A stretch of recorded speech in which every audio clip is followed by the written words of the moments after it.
We are ready to go. I know we'll have a few other people joining us. They're probably just running a little late, but welcome, welcome, welcome. So, uh, Sister Barbara, last week how we started off, everybody told a little bit about themselves. Of course, I know you, and Sister Catherine knows you. And I think you may have been in on some of the other classes, but kind of what I asked everybody is um, tell us something about yourself and what is it that you hope to possibly get out of this course. Awesome question. Awesome. I'm Barbara Janetta Davis Blacknall. I'm a happy grandmother. I'm a happy mother. I'm a domestic abuse survivor. And I'm also, out of this class, I want to learn and know the right way to approach these lawmakers on making change on some laws. There need to be some laws changed when it comes to domestic abuse. And as I'm experienced myself, domestic violence happens within the family. People don't talk within the family, or they talk about it, but then there are no laws to handle your family when they break the laws. See, there are laws for other people when they break the laws, but what about when it's your family? Yeah. So these lawmakers, they're looking at me and even the police, the sheriff, the constable, they're telling me, even a judge told me, you have a lawmaker's problem. Your problem is with the lawmakers. We don't have any laws for your problem. And I'm like, well, we need to change that. They said, well, it's going to take somebody like you to get, to start. So I want to know how to start the process of writing a bill so we can have changes. And this is not about me. It's for these other people that didn't have a chance to talk, because I don't mind being 6 feet apart, long as I'm not 6 feet under. And domestic abuse is too serious not to address at all. And it's so easy to get, overlook it, because people say it ain't my business. It ain't, certain things aren't people business, but abuse that's the one thing that's everybody's business. So we get on that page on abuse curve, that make that curve on domestic violence, we're going to be good, because I got grandkids, and my grandkids should not be seeing the things that I had to experience. And because there were no resources in place when I was coming up. So now I want to get out this class to be, I'm the change that I want to see. So I'm being the change that I want to see. Awesome. Thank you. Thank you. All right. Well, everybody, welcome back. Welcome back. We are going to jump right in. Thank y'all for giving me that grace and mercy for those few moments to get my PowerPoint up together. I was telling the class before I got started, and we're going to start with a word of prayer, but before I got started, I literally just got out of court. I mean, literally so much so that Pastor Epps was calling me as the camera had just announced the verdict in a case. So that's how quick this day is going, y'all. It is. So I just appreciate y'all being here. This will give me some peace and some normalcy in my life. Come on camera for us, Mr. Andrews. Come on camera for us. Welcome, welcome, and hello. Take yourself off mute. There you go, Mr. Andrews. I almost didn't see you down there at the bottom, the way my screen is set up. So if you could please introduce yourself to all of us. Well, y'all might know each other because you've been in class together, but give me or tell me some information about yourself and what you hope to get from this class. Just let me know a little bit about Mr. Andrews. We can't hear you. I don't know. Is your audio set up? Because you're not on mute, but I can't hear you. Maybe your volume control button should be moved up. It could be on, it could be low. Let me look on my end. Let me see. No, it's up. It's up. No, I mean his. No, Oh, not, oh. yeah. Because, yeah, we can hear you. Yeah. Mr. Andrews, maybe your volume control button on your computer may not be all the way up because as you said, he's not on mute. Yeah. Or sometimes if it didn't allow to Okay, connect. I think it's coming. There you go, Mr. Andrews.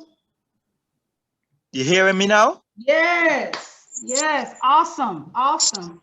So tell me a little bit about you.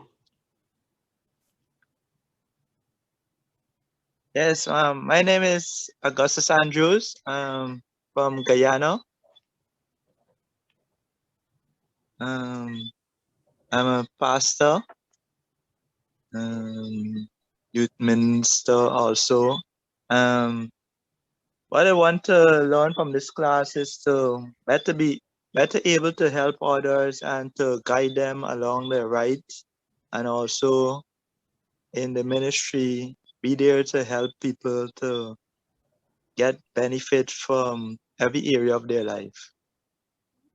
So let me ask you, Mr. Andrews, I know you said that you're a pastor, but the other students were able to tell us, and I know Miss Barbara already, are you married and do you have do you do work outside the church? Like I know we have a police officer, we got I think I have a, what's that, engineer?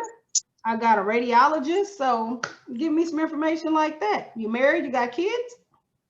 Yes, I am. I'm married. I have two beautiful kids, a boy and a girl, Jaden and Tia. Also, I am into construction. Okay. Okay. All right. Well, thank you for joining us. Thank you. Judge Jones, I just wanted to say welcome to Augustus. He is actually a new student. Yay. The very first class that he's been able to join us. So along with my fellow students, we just want to say welcome to you. Yes. Welcome, welcome, welcome. Welcome. I will Thank say you. that we had us an exciting time last week, so much so we almost didn't want to get off the call. But we hope to bring that same excitement this week, and hopefully some more thought engaging things for us to talk about. But what I want to start with is a word of prayer. So I'm going to put Sure, good evening to all. Father God, we want to thank you for your presence here, oh God, this evening. We thank you for your blessings throughout this day. We pray, oh God, and thank you for your guidance and your protection, your strength as you would have gone through, oh God, our work day. And as we come, oh God, for this time of learning, this time of sharing, this time of empowering each other, we pray that God, that you, God, will just be in the midst, you'll just lead, and you'll enable us, oh God, to grasp as much as we can tonight. We pray that you will be, oh God, with our instructor, Judge Rocky, just guide and be for all of us. We pray in Jesus' name. Amen. amen. Thank you. Thank you for that word. Thank you. Amen. So, amen, amen, amen. Amen. So while we're doing our greetings, do we have any questions from the last class? Do we have any questions from our last class? All right. What did I miss? I mean, I guess maybe that's my question. Oh, so and it's gonna come out. You'll figure it out pretty quickly. Because, Okay, well that's cool. Yeah, so last week we actually introduced and talked about personal values, and we're going to do personal values in 3 class sessions because the book itself, the way they wrote the chapters on personal values, or should I say the sections on personal values, it's a lot of them. So Okay.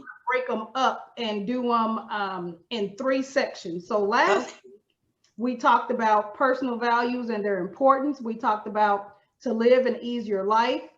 We also talked about thoughts on simplifying your life, virtues of integrity, advantages of trust, honesty, honesty affect dealing with others, honestly affecting the effect of dealing with others, mistakes people generally make in life, being happy in your life, to feel contentment in life, healthy acts of kindness, and we talked about taking personal accountability.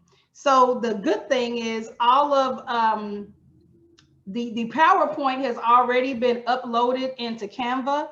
And once Sister Catherine fixes our recording, that will then be uploaded, and then you can go back and watch the class at your own time and leisure. But those were the first 11 kind of subsections or topics that we talked about with personal values. And so last week, as we will with each week, we ended with an assignment. Okay. So the assignment. That video is already uploaded. Oh, perfect, perfect. And you saw, Sister Catherine, you saw how I put my PowerPoint in there? You saw I put it in there that same night? Yes, ma'am. Be proud of me, be proud of me. So we want to start with our assignment from last week. So from last week, I told the class everybody had to list 5 personal values and be prepared to discuss the 5 personal values that they believe that they hold. So let's see, Mr. Hankey, you got your 5 personal values? Yes, I think so. Okay, well, let's hear them. Well, the first one that I got is open-mindedness. I think I'm an open-minded person. Willing to listen and open-minded and welcome new, ideas and information, and so I'm open-minded to those.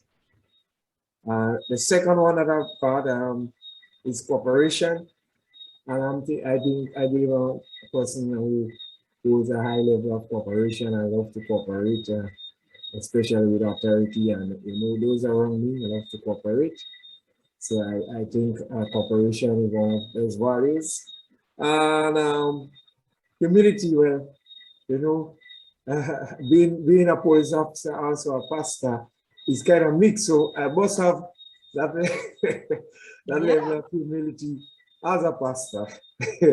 So humility is one of the values that I believe I hold also.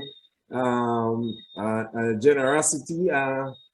I believe I'm a very generous person. I love to give, and I believe giving is a good thing. So I always love to give and to be generous, always lending a hand. So I believe that's one of my personal value also. And the last one I have is compassion. I believe I'm a very compassionate person. I hold that high. Being compassionate to others, and being a minister, pastor, you have to, I believe this value is a must. So that's my 5 values. I don't know if I do justice to them, but that's my 5 values in short. No, you did good. That's exactly what the assignment was. And you were able to discuss each one. Thank you, thank you. Sister Catherine, what's your 5? Well, I'm gonna name 5 of some that I wrote. I'll just give you 5 of them. Learning is very important to me, and it's something that I think you should always continue to do. And it's something I encourage my kids and my grandkids to always continue to do. Don't stop learning. Don't stop learning. And my grandson teases me because one of my favorite shows is Jeopardy. And I'm like, but you learn so much watching Jeopardy. So I watch Jeopardy every day. And if I don't, I record it and I catch up with it. And being in technology, even when I was retired, before I started working for the church again, I was still learning and keeping up with things, because that's just important to me. And I think your brain gets dusty and gets cogwheels in it if you don't keep learning something all the time. So I have all sorts of philosophies, as you'll find out during this class. One of my philosophies is there's a lot of things that I don't know, but there's nothing I can't learn. That's a good So, one. loyal. I am a very loyal person, and I almost put loyal and friendship. That was kind of one of my other ones. But you know, I say to people, if I'm your friend, you got a friend. You can upset me, and I'm still your friend. If we friends, I'm still your friend, even though you done made me mad. But I'm still your friend, and you know, and one of my other ones is dependable, and in that you can still depend on me.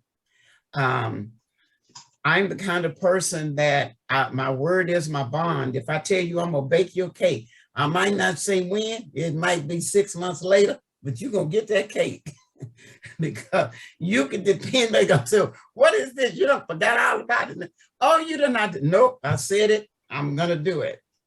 I'm an honest person. I've been told I'm honest to a fault, but you know, I don't think there is a fault in being honest. I think sometimes what people mean by that is you might say things, and we talked about the white lies, and I don't tell white lies, and I'm honest. And I made a promise to God a few years back. You know, we've all told a lie somewhere in our lives, but a few years back, there was a lesson, and in that lesson, what I got out of it is there is never a reason for me to tell a lie if I'm going to be faithful to God. So I found a way. If people ask me, you know, do I look nice in this dress? And I don't think they look nice in their dress. And instead of being brutally honest and saying, no, you don't look nice in that dress, and not tell a lie, I will say, you know, that blue dress you had on the other day, now I really did like that dress.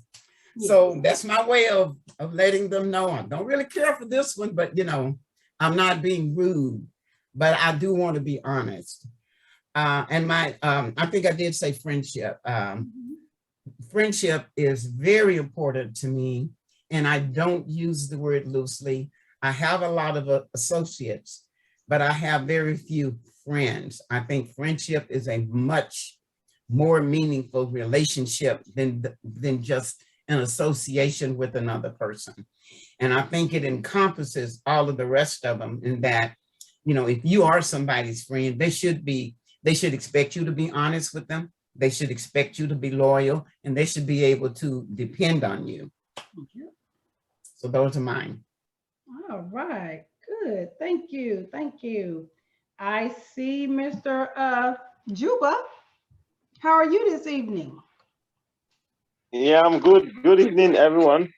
Good evening. Good evening. So we are going over our assignment. Do you have your 5 personal values? Yeah. What do you got? I have, let me list them. Then I will talk on them one after the. I have one, forgiveness, you know.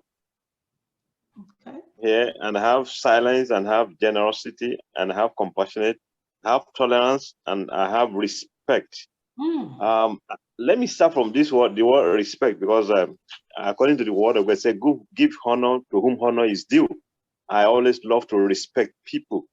In fact, I respect people to the extent that I find it difficult to call people by their name. You know, at times when I want to call sister, you know, brother, because I feel calling you by your name, you know, it's not very respectful, you know, according to my culture anyway. But my personal value is I love to respect people, you know. I love to respect people. I love to call you sister, brother, because especially when you're married, I love to give you respect. You know, or when you are my elder, you're my superior, I love to give you respect. You know, that's my own, and Bible commands that we should give honor to whom honor is due. Yeah, respect is very, very important. And any organization that lack respect, that organization is not going to move forward in life.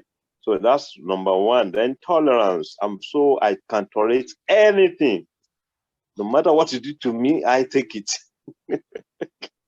I'm so tolerant. I have experienced a lot of things in life that, I think tolerance and forgiveness, I put them together. And because I have done a lot of things to people in life and they will still have to come and do evil things to me, but I tolerate them and I forgive them, because why you have to tolerate is like the man you are following, the Jesus Christ that we are following, that we are working with, is a tolerant person. He tolerates people. He forgives, he forgets. So I have this value of easily forgive and forget. I don't want to, like Bible says, you should not allow the sun to go down on your anger. Once you wrong me, I forgive you. Within 10 minutes, 20 minutes, I come back to you and say hello. I smile at you as if nothing has ever happened. I love that. And forgiveness is being given to us to have to forgive others so that your Father in heaven will forgive you. So I always take that word that I want God to forgive me. That's why I find it easy for me to forgive people. No matter what you do to me, I forgive you and I forget it. And the one I know most likely I still do is silence. I love silence. I want to listen more. And the word of God says something. He says even a fool is considered to be wise when he's quiet. So I love to be silent because silence it gives a lot of things to us. When you are silent, you calm, you think, you're able to think deep and you're able to see the root of a problem when you are silent. So it's my value. I love it so much to be silent. Even when people are doing things, I keep quiet. And generosity, yes. I can give myself to anybody. I'm so generous. Though it's been my weak point too. At times my wife will say, what happened? Everything in the house you want to give to people. Wherever you are, you want people to be there. Everything you have, you want people to have it. That's me. I just want to be there. There's something you can ask me. As long as I have it, I want you to have it. That's me. So I think these are the ones I think I have for now. Thank you.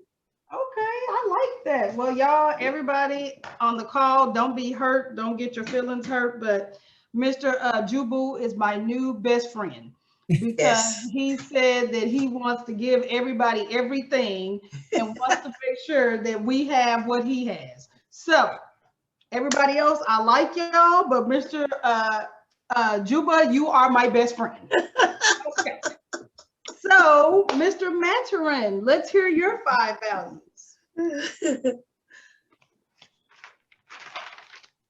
Okay. So I'll start with religious. In terms of, well, I guess there should be a better word to mean the same thing, but then I think that's the word that came to mind. In terms of Christ being the one who leads and guides me, and I follow, I seek to follow, and to impact my every aspect of life. So I say religious. I'm committed. If I start something, I will finish it by the grace of God. I stick to things. I stick to it and to make sure that it is done, and it is done to the best of my ability. And the other thing, side by side, this thing, the other one which comes together with committed is hardworking. As I said, that I will, as I mentioned yesterday, or day before yesterday at the last class, that I am willing to do whatever needs to be done in terms of the kingdom of God. And so nothing is too menial. So I can be there to mow the lawn, or I can be there if I need to fill in the pulpit. I can do that also. Again, I think faithfulness, I think are all three of these three links together. Yes, so faithfulness. I faithful to God, faithful in terms of my relationships, faithful to my commitment, and honest. Yes. Okay. All right. You got some heavy hitters in there. You did. You got some heavy hitters in there. So I saw that Mr. Andrews had sent me a message and said that he wanted to give his 5 personal values, but it looks like he got disconnected. Sister Barbara, do you have some personal values that you want to share with us that you have? Yes, I do. What do you got? And thank you. Well, my 5, accountability is I guess that comes from being a parent. And then I have to, make sure they do what they do. But accountability, respect, being respectful is huge for me. And that's what I teach and train my kids and grandkids. Responsibility, being responsible for your behavior, because your behavior affects others. Loyalty and honesty. Those are some, yeah. I mean, y'all hit them. Y'all hit those. And I was taking notes, and we have several that overlapped. We had several that overlap, but I think the overall thing, that those values right there, those aren't any that, how do we say that we made up? Those are just in us, right? Those are ones you didn't set out to go, you know what? I'm going to be a compassionate person. That's what I'm going to be. You know what? I am going to be a forgiving person. These are things that are naturally within us. That was the big thing that we talked about. We talked about, what are some things that are just naturally in you, whether it's your parents that instilled it in you, or just your everyday walk in life. I mean, we've heard religion, we've heard, some things that we all know that if we feel those things and those things are just within us, nobody can take them from us because it's inherent. And so I want to go back a slide because there are some, I will tell y'all that the topics that we are talking about, you see how I have them broke down. We're going to talk about sections 12 through 15, 16 through 19, 20 through 23. Well, it's so funny that some of y'all mentioned some of these things. Like, for instance, we're going to talk about forgiveness today. Look at that. Somebody already put that. Somebody said that's one of theirs, right? Excuse me, Brother Jones. Yes. I think Brother Andrew was trying to get your attention. He is there. No, Did he has always been there. So. Oh, where did he go? I don't see him on my screen. Yes, but he's there. Let me see where he, you know what? Oh, and there's Bianca. Okay. Let me fix this, y'all. Yes, Brother Andrews, I am so sorry. I don't know what happened to my screen. So, Brother Andrews, give me your 5 personal values.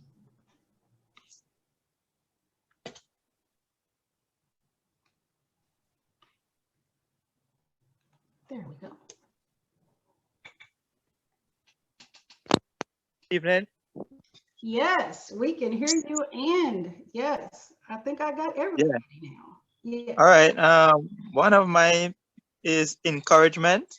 Oh. I like to encourage people no matter the circumstance or what you're going through. I like to think positive and always encourage you that there's better ahead, because as the word of God said, the plan that I have for you is not to harm you. So the present situation is not your end result. The next one is service. I love serving, serving people, serving in ministry or whatever it is. Next one is giving. I love to give to others, give of my time, of my resource, of Also, giving is very important to me because I hold on to the scripture that said giving brings the release, and I want to practice that and make sure the release come to me. Okay. The fourth one is being teachable. I always is willing to learn new stuff, new idea, and put them into practice. And the final one is empowerment. I like to empower myself and also empower people around me. Wow, that was a new one we hadn't heard. Yes. Empowering. That's a, Yes. Thank you. Look at Yes. that, Brother Andrews. You just came right on in like you was here the last class. All right, this is gonna work out well. So hello, Sister Sydney. Glad that you're with us. Good night, everyone. Yeah. Do you have your 5 personal values for us? Yes, I have them here.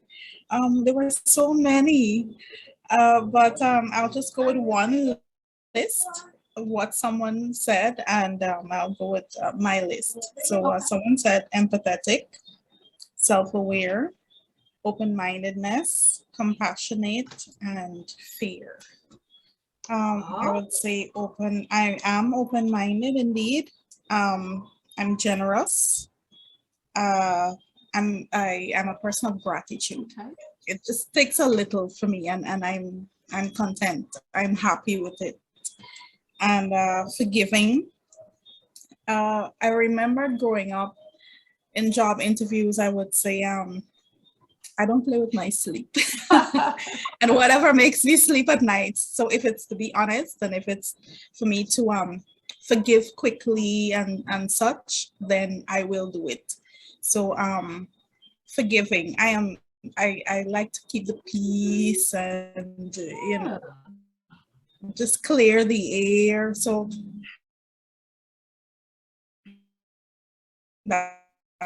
forgive. I love to laugh. So I'm all about the jokes. Whatever's funny. Well, thank you. So I think we all came up with personal values. Some of y'all said ones that I would say I'm definitely, I think that I am probably loyal to a fault. I'm open-minded. I believe that I am a very not only sympathetic but empathetic person. And I believe those two words have a difference. And Yes, they do. yeah, and so I believe that I hope that I was blessed with that. I think that's what helps me with my job, which then goes along with I believe I'm a compassionate person. I do believe that a personal value of mine is I have faith. I probably have I have faith in things that I probably shouldn't have faith in, but that is a personal value that I think that my mother instilled in me. And then lastly, honest. I would like to think that I have a value of honesty. So that's my 5. I think if I'm being honest, look at that. If I'm being honest, I think they change and move, right? I think as we grow in life, I think as each day comes, something might face us and we realize there's another value that we didn't even know we had. But if I had to come up with the top 5 off of the top of my head that I see consistently in myself, it would be those 5 that I named. So thank y'all for that first assignment. Yay! See, these assignments aren't going to be hard. They're going to be easy. You just have to think about yourself and talk about yourself, which that's what we all don't like to do, right? So let's jump into this class. So the very first thing we're going to talk about in this section of personal values is concentrating on your role, or better yet, as I like to say in some things, stay in your lane. So you have to concentrate on your role. So if we take it further, when we say concentrate on your role, what this means is you have to also, think about yourself. We talked about it a little bit last week with self-care. So it's ways to refresh, recharge, and to concentrate. There are ways to concentrate on whatever that is. Some people, most pastors always say they want to get consecrated, or they want to concentrate before their lesson. So you have some that say, you know what, if I know I got to preach on Sunday, my great uncle, when we first moved to Texas, we were a part of his church. And on Saturday night, he shut it down. I mean, he didn't want us kids over there being loud, playing around. He would go into his study and he concentrated because he wanted to know, he wanted to be able to bring that word the next day. So what I put here on the slide is, here are the different ways that we can refresh, recharge, and concentrate. Sometimes, concentration can come in exercise, like I would get out and walk. And that's what helped me clear my mind and concentrate on things I need to be concerned with. Some people listen to music. We have where people sit quietly and meditate. Breathing exercises, right? Yoga. Some people do yoga. I don't do yoga. It's something about that I just can't wrap my mind around. But I only put 4 up here. Is there any other things that you can think of that can help people concentrate or help people get recharged other than these 4 that we have listed? A good night's sleep. Oh, yes, Mr. Andrews. Yes, yes, yes. I see Miss Sydney shaking her head, because what did she tell us, y'all? Don't play with her sleep. Ain't that what she said? When she's sleepy, she's sleepy. So yes, I will co-sign to that. Sister Catherine, what were you gonna say? That's a good night's sleep. That was me. All right. All right. Does anybody else have anything else, any other one they want to add? I just, I cheer myself on, if that makes sense. Oh, and yeah.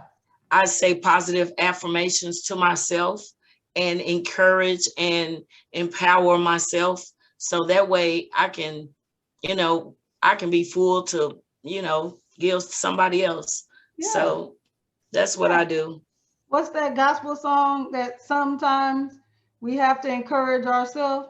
Yes, yes. And man, that's what this is. And Fred Hammond, Marvin Sapp, they're my new best friends. Yeah. And as you can see from the screen, concentration comes out of enjoyment. That probably seems kind of weird, but if you're enjoying something, then one, that means you're not worried about something. That means you're not caught up in your own mind, because you have allowed yourself to have that enjoyment and to not be worried. Whether or not, you're concentrating on a specific issue, the one thing you can say is, well, I ain't worried if I'm enjoying myself. If we go down further, it says people are able to concentrate on family and work more if they enjoy it. How do we put this? I was in trial all week, and so one of the attorneys asked the question, how many people have kids? And so they raised their hands, and so he's like, like with kids, how many people like your kids? And so we all kind of laughed because, some days you like them, some days you don't. But they're yours, they're your kids, and above all, you enjoy your children, Right. In some situations, we enjoy our family. We don't always get along with them, but when we're getting along, it's going real good. So this one in the book was, they just kind of hit this and kept going. They didn't belabor it, because with this, the overall goal we have to realize when we're talking about personal values, if one, you don't get that control of yourself, if you don't, as it says, concentrate on your role, and your role when it comes to personal values is, your role is number one. If you don't refresh, recharge, and concentrate, you're probably not going to be good to anybody else, right? If you can't get that within you taken care of. Sister Catherine, were you going to say something? Yeah, before you move to concentration comes out of enjoyment, I was about to say something, and then this was a very good segue into that, because a lot of times my family, and you guys know me, and Augustus, you'll get to know me in the class.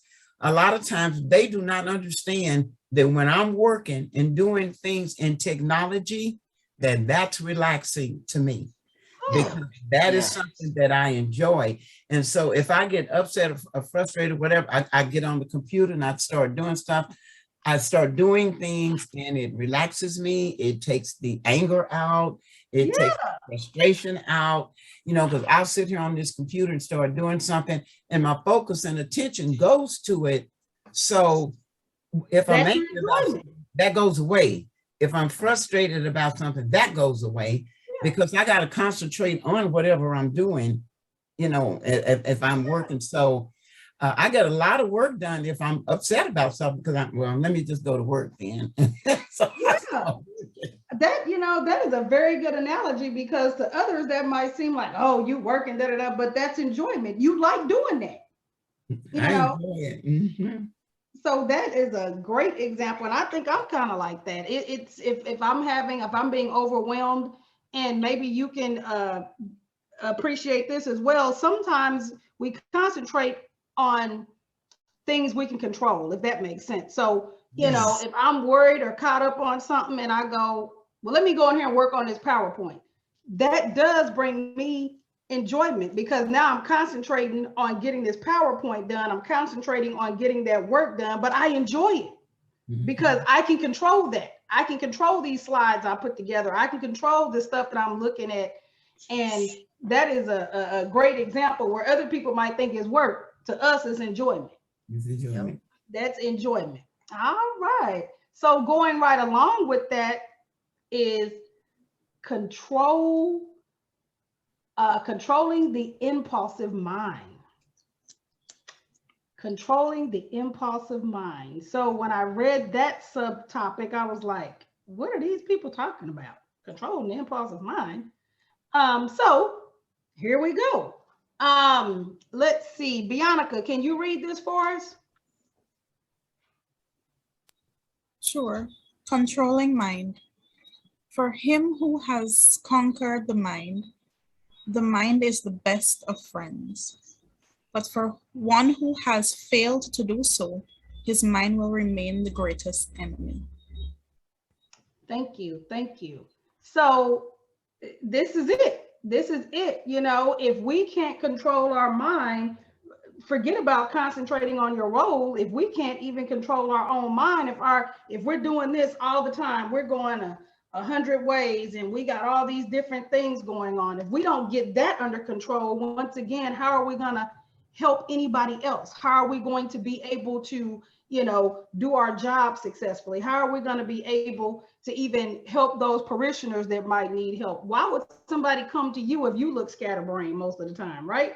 They're like, I don't need no help for them. Shoot, I need to help them. And so when we look at this a little further, the mind needs to be given rest by ignoring the past baggage of bad thoughts.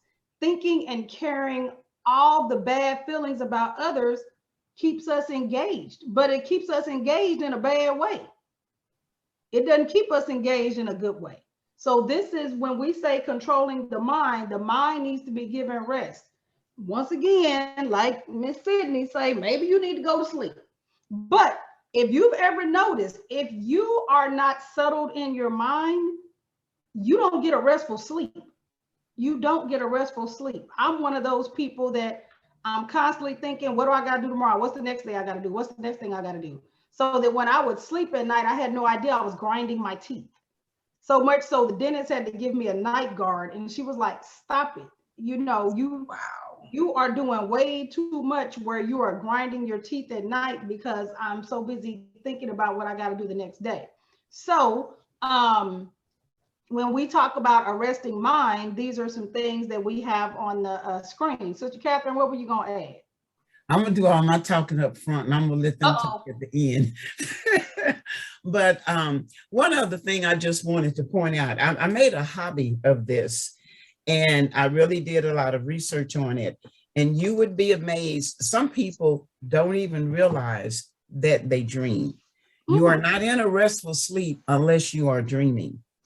And that's something that I believe God gave us.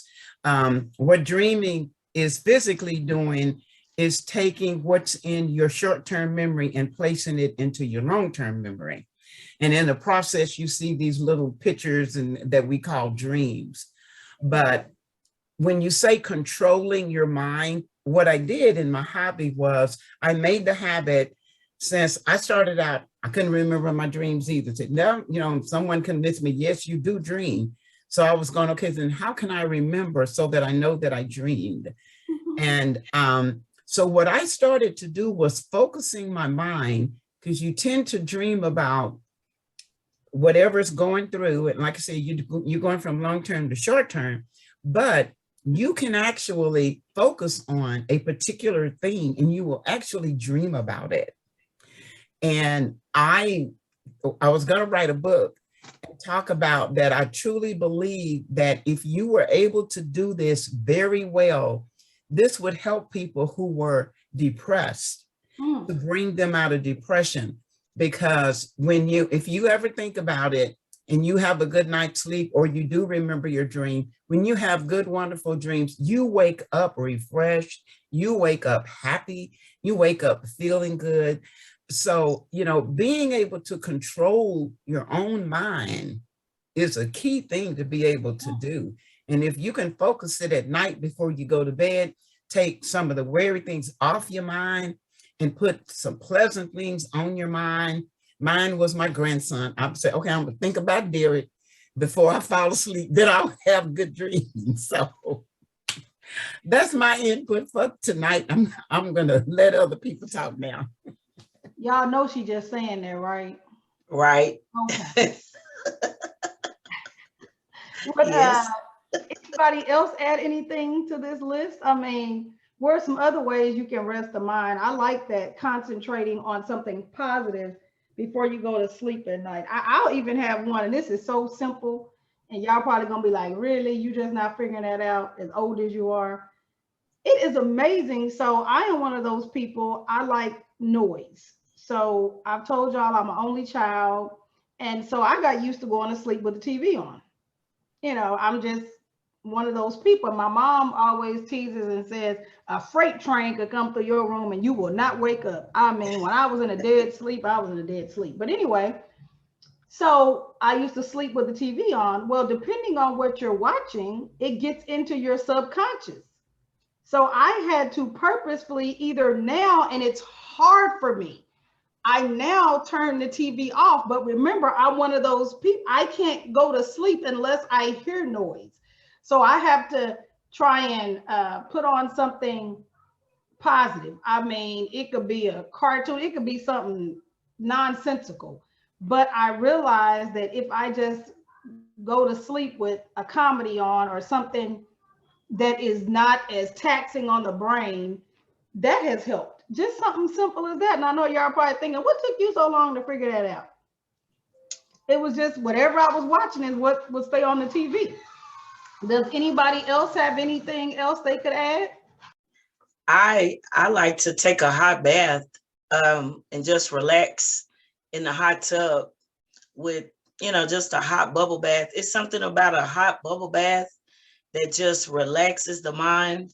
And maybe because I had suffered a concussion and I'm dealing, you know, from a brain injury, but as far as resting the mind and dealing with a neurologist and a psych neurologist and a migraine specialist, a hot bath, it does something, it's so relaxing. It is just so relaxing. So just a hot bubble bath with some Epsom salt. I like the Epsom salt part. That's old school. Miss Sydney, what you got? Yes, no, I was just gonna agree with you on I'm not sure if you guys have heard about the eye and the ear being gateways. And so, you know, there's a saying, you are what you eat, or you are what you consume, you are what you look at, you are what you listen to. And it becomes a part of you after a certain time. So I believe, yeah, you got to be specific. You got to choose wisely what you look at and what you listen to, because it becomes a part of you, not just your dreams, but your habit, your way of life, the way you think, the way you speak. It becomes a part of you. Maybe take myself off mute. It's like you said, what you put in your body, whether it's through your mouth, through your eyes, through your ears, in some way that is going to affect you in some way. Yeah, Mr. Hankey, I see you have your hand up. What do you want to add? Well, I am a musician. I still have listening to music, but I am a musician, so I love to play music at times. So it's released a lot of tension. So I will take my guitar, my keyboard, and I will just play some nice songs, and that will do a lot. Yes.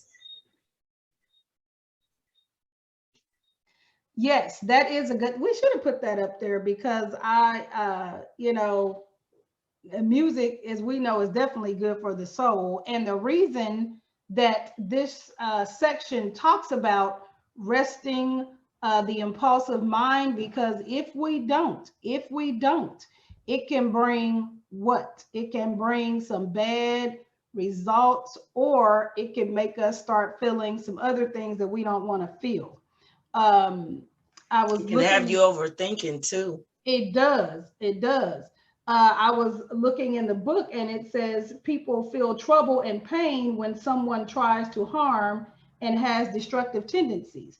So the thing is, we do some things to protect ourselves. We do. However, most of the times people get adversely affected by disagreements and other viewpoints that people have. So that makes our mind race because we're now worried about what other people think. We're worried about what other people may have said or done that affects us.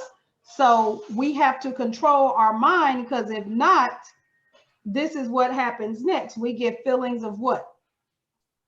Depression, unhappiness, self-loathing, irritation, anger. You know, if we get caught up in either our own feelings or we allow our mind to go back to that baggage, we allow our minds to remember those bad things that happened in life, then what are we doing? We're bringing up those feelings of depression, of unhappiness. We're doubting ourselves, you know, that's the self-loathing. Or we get irritated with ourselves or others, or the ultimate, we get angry.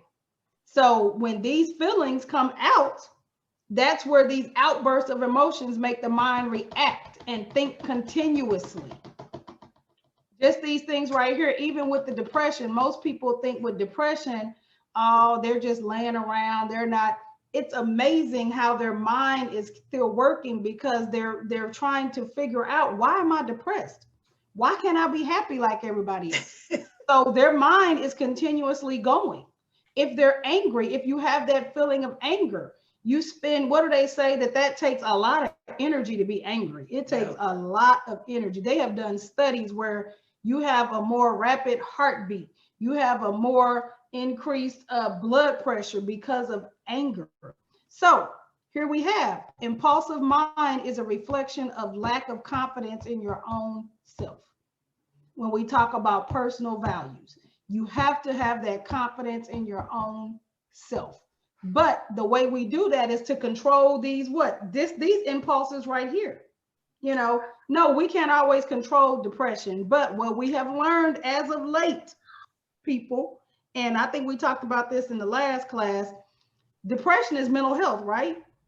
That is mental health. It's okay if we have to have medication to help control that impulse, right? I know in the past, and especially in the Black church, oh, just pray about it. Well, sometimes you need prayer and medication. The two go together sometimes. So we just have to remember that we have to keep these in control. So now if we go on further, here's an example. Mr. Maturin, can you read this for us?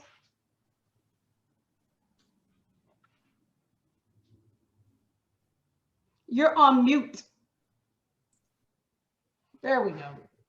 Sure, yes. Anger spoils married relation. We are given more in the relationship than what our spouse is offering in return.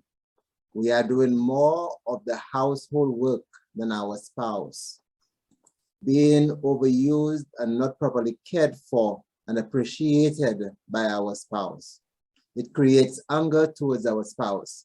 This is the feeling held by most couples in a married relationship. couples often do lots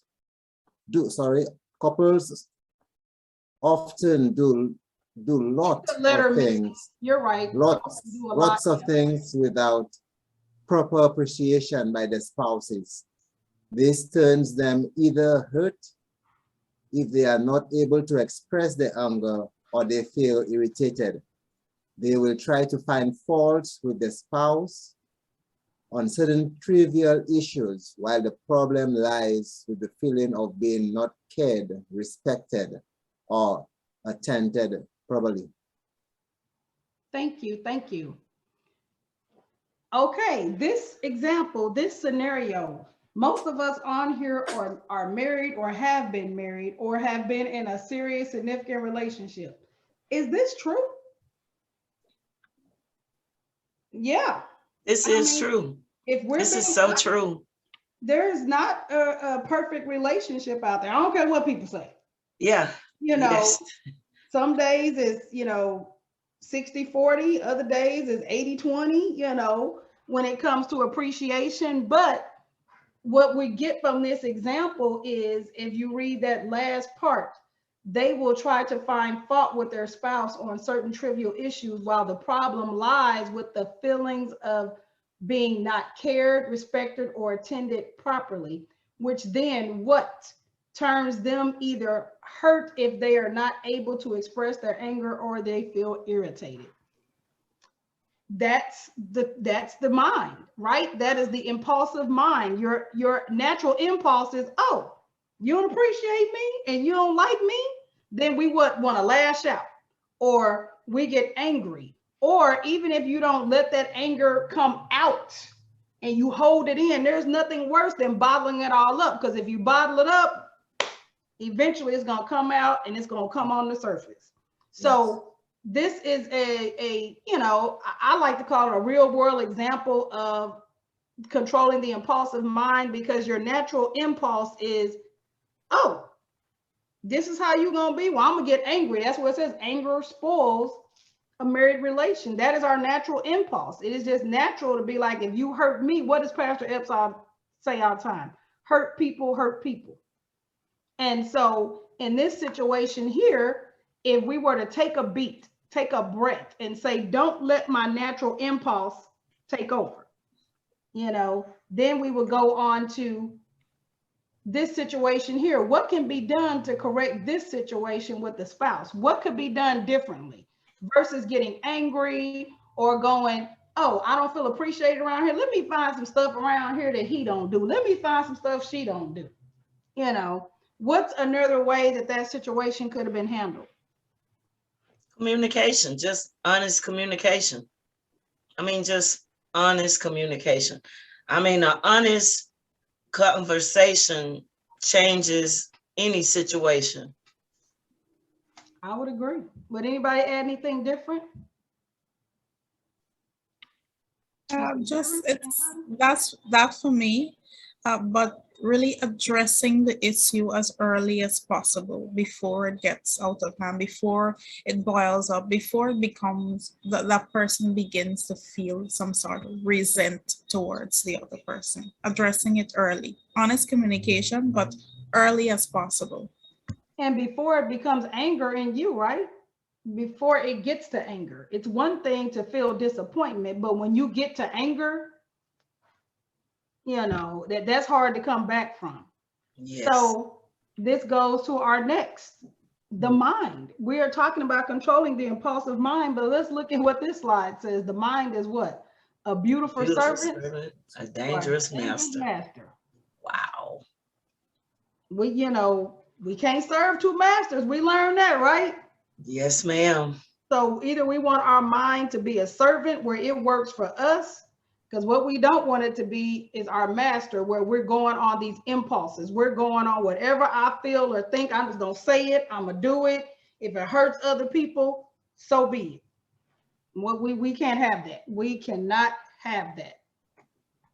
So we are, Mr. Juba, what do you got on this? Thank you. I want to say something about this anger thing. It's a dangerous thing. But what I always use my own system, my formula I use is it's one thing I always have it at the back of my mind that the word of God says that anger resides in the bosom of a fool. So anytime anger want to come, I always think, no, I don't want to be a fool. That's one thing for me. I always say, wow, I don't want to be a fool, because I know that the only person who can be angry is a fool, is a foolish person. Though the Bible says with your anger, but not sin. But we should not allow that anger to come in at all. So I remember that word comes to my mind. I say, I don't want to be a fool. I don't want to be. I don't want to get angry, because then the second one, I will look at the consequences of anger. I look, once I think about the consequences, I stop. I say, no, I'm not going to get angry. You understand? So these are two things that helps me to curb anger, because anger is not a good thing at all. What you destroy when you get angry, you can't build it. Yeah. So these are the things I look at. Once I think about the consequences, and I think about the word of God. You know, the word of God has said to all these things. Said, "Thy word that have I had in my heart, that I may not sin against you." If you have the word of God in our heart, really, we will not. I mean, it reminds us of not falling into sin, because anger is a sin. And to look at it, that anger. Somebody told me that he said anger is like the anointing of the devil. It's the devil's anointing. So you don't want to get the devil's anointing. Yeah. Yeah. You don't want to get the devil's anointing. Honestly, anger is the devil's anointing. You get it, you destroy. Because when you look at it, why did I say it's the devil's anointing? It's destroyed. And these are the plans of the devil: to kill, to destroy, and to steal. So I don't want to destroy anything. Because if you get angry with your wife, you destroy your relationship, your marriage. If you get angry with your children, you destroy your family. If you get angry with your boss, you are destroying your job and yourself. So look at the consequences and you stop it. And the last one, the word of God said in Proverbs 4:23, he said, "Guide your heart with all diligence. Out of it are the issues of this earth." So you can control it. You have to guide. That's the commandment I've given to you. Guide your heart. Thank you. Wow. Well, what's that other one? I think they have: be slow to anger and quick to forgive, or I'm probably saying it wrong, but yes, that is the whole thing. Slow to anger. Look at Juba. You know what, Sister Catherine? You might look. We got some participation this week. Everybody's all quiet and everything, but Okay, yay. I tried to hold my tongue. Now y'all gonna make me tell a story. Well, all right. Well, we finished our first couple of sections that we wanted to talk about, just to kind of get us warmed up. So we'll go ahead and take our first break. It is what, 7:10. If we can be back on at 7:25.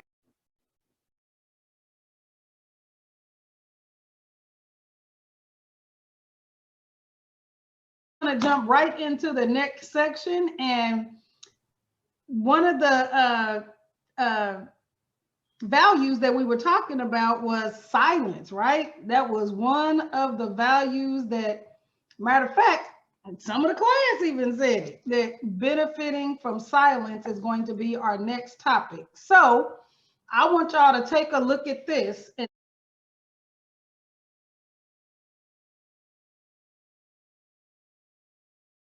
brings us close to divinity is silence. And when she was able to bring all those scriptures in, I was like, I knew I wasn't crazy.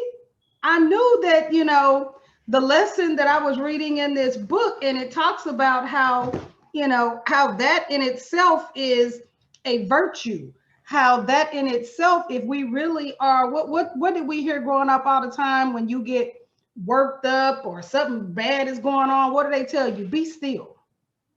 Yep. Just be still. And when they're saying be still, that also means be silent.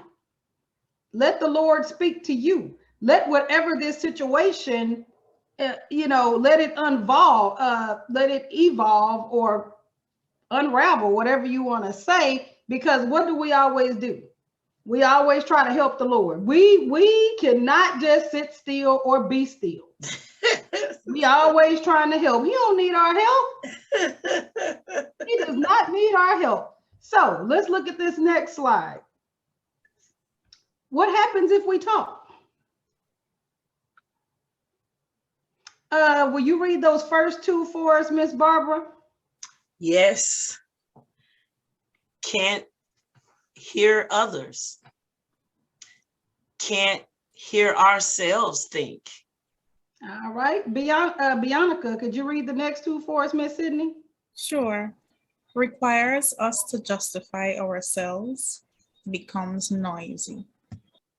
And those last three, Mr. Andrews, can you read those last three for us?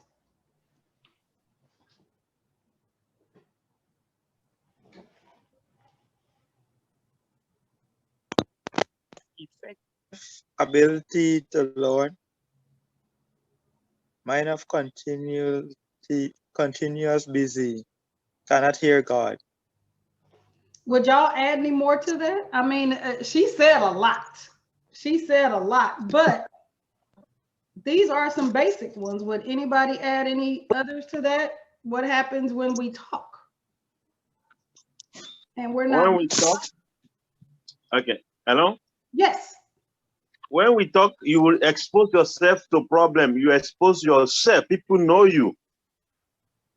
You know, when you talk, they know who you are, they know the way they know how far you can go in life and the type of person you are. Let me give you one example. My mom used to tell me a proverb.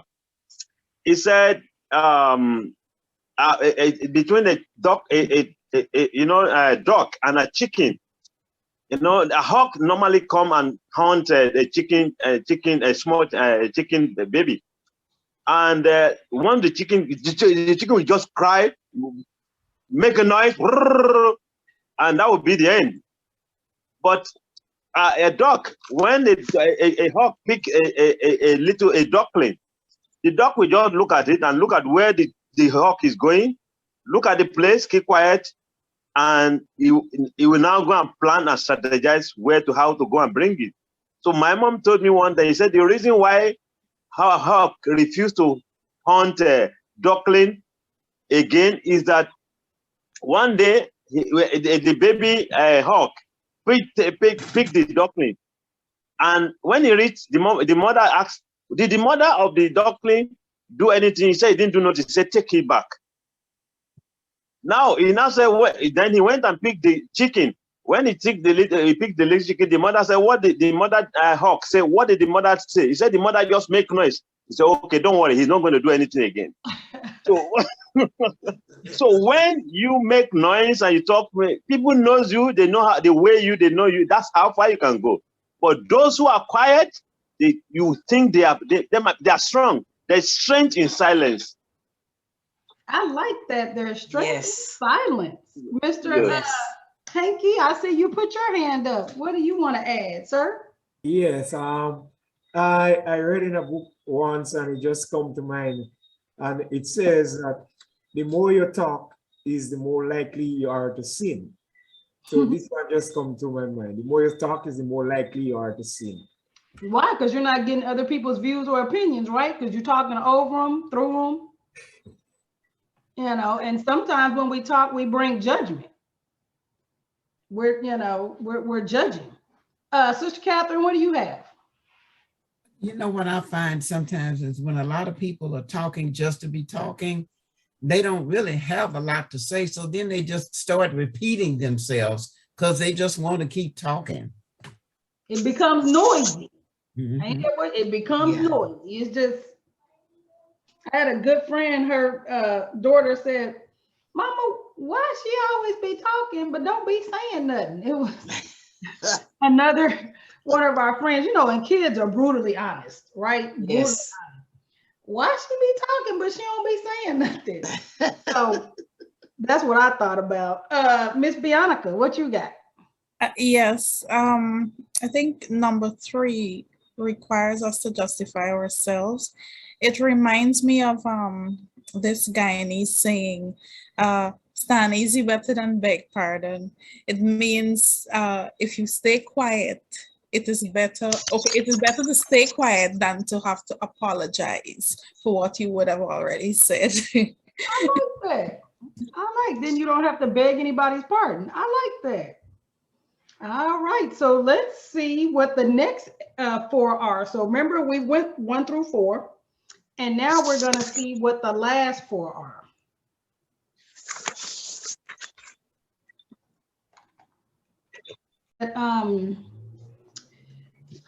When I first heard that, I will tell you, I hesitated on number 6, giving grace to your husband and being quiet. If I'm being fully transparent, Yes. I had to think on that one and pray on that one separately. But then I realized I kind of do that anyway, even though I wasn't doing it on purpose. And what I mean by that is I found that early on that sometimes it's just better for me, or as my mom likes to say, she goes, I know that when you do that, because she's been here and seen me do it. And, you know, it might be a minor disagreement, or it might be something that, you know, my husband wants to go left and I want to go right, or something like that. And it used to be I'm that person because I'm a lawyer. So I like to talk. Let's just be honest. I you know, and at times I have been accused of wanting to have the last word. Not with my mama, to be clear, not with Ella Jones, but got me right with that early on. But what I found that there were times when I would just say, you know, me and my husband might be, you know, well, I want to go left and you want to go right. And there would be times when I want to go back and forth, then I finally would just go, oh, okay. You know, and I get quiet or whatever, and he's looking like, my mom, you know, is laughing because she's like, I know what that means. That means you're gonna be quiet, but you're gonna do what you want to do anyway. But when I go, oh, okay. Because, you know, it's like she said, I could have kept adding more words to it. It would have made it worse. If I know in my own heart and mind what I want to do, it's almost like what Mr. You know, Juba and I believe Hanky kind of talked about, you know, when you open your mouth and talk, and especially the story his mom told him, you're bringing attention to yourself. You're letting them know this is your mind, this is your thought. We always say what? You got to be careful with them quiet people. You got to watch them quiet ones, because you don't know what's on their mind. You don't know what they're thinking. And so now my husband is starting to catch on a little bit when I go, oh, okay. And I get quiet. He's like, oh, Lord, what is she plotting, or what is finna happen next? I mean, and I didn't realize I was doing that. I was, you know, so caught up in, what do you mean? I can't talk back out. And I was like, you know what? I have been doing that and didn't even realize it, you know? And when she talked about that, I was like, you know, I wish more people saw that video so they could see silence is not a bad thing. It's not a bad thing. If you don't say hurtful words, then you can't hurt people. That's right. That's right. And so we have a few things on the screen. Let's see. Oh yeah, Mr. Andrews, what do you got? What do you want to add about the video? I just want to say, as the scripture said, do not let no unwholesome talk come out of your mouth. Sometimes it's paid to be silent. You know, sometimes we go when someone having a situation, maybe a death or something happened in their life, and we go and say we understand what they're going through. Yeah. Really and truly, we do not understand what one is going through, because you guys are mothers. For those who are mothers on the call, all of you give birth, but each one of you went through a different pain or a different situation. So you do not truly understand what the next person went through. So sometimes it's just pay to be quiet and be there in moral support. I agree. And I started doing that also. Thank you for that, Mr. Andrews. I had to catch myself because we were kind of ingrained, or we learned a long time ago, when someone suffers a loss or death, we tend to tell them, oh, I understand what you're going through. Or the other favorite is, they're in a better place. You know, don't be sad, don't grieve. And I had to Say, you know what, quit telling people that. You know, let people feel what they're going to feel. How dare I speak, have these words come out of my mouth that are probably more hurtful? They ain't trying to hear that right then. You know, they're not. And so even if you have that, sometimes it's better just to sit with them in silence. Let them talk to you. Let them express what they want to express versus us trying to automatically say, well, let me tell you something to make you feel good. Because sometimes it has just the opposite effect. So if we look at the two excerpts from the book that I put on the screen, the first one, y'all know my rule from last week, the ones that weren't here, I always say, I'm not going to read to educated people. Y'all can read for yourselves. But in regards to the very first one up top, what I wanted to point out is people think what? When you're silent, it's just, you know, remaining silent is considered wastes of time and efforts, that you just sitting there and you ain't doing nothing, right? We're just so used to always giving our opinions and everything. But if we look further at this, contrary to common belief, silence prepares the mind to think positively.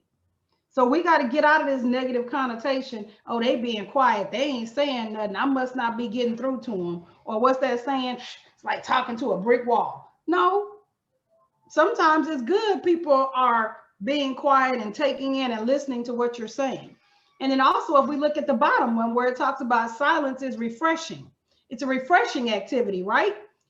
You can't hurt nobody by saying negative words to them. And then in turn, you don't have to worry about them replying something negative back to you. Once again, hurt people hurt people. Sister Catherine, what were you going to say? Silence is when I'm working hard. When I'm silent, that's when my mind is working and putting some thoughts and processes together. Because sometimes I'll be given something to do, and you know, Reverend Ramey will, you know, say, you know, I haven't written anything down while I'm working on it, you know, and he'll look, you know, I'm like, up here, I'm working on it up here. It's in my head, and once I get it all organized up here, then I'll write it down or put it on paper or on screen or whatever. So a lot of my silence is working. I'm working. So there is value in silence. We're talking about personal values, right? There is value in silence. And if you look at the second one, I love how it says that people often argue with others for every little thing, but look why they do it. To prove they're knowledgeable, to prove their expertise and understanding of something. What did I say before, that sometimes, you know, people do this because they gotta have the last word. That's what this is. But if we move past that, if we really look at the virtue or the value in silence, then we come up with this. Silence is good for spiritual growth. That's what she laid out for us. She laid that out. The first, one should close themselves off from sounds and seek a quiet place.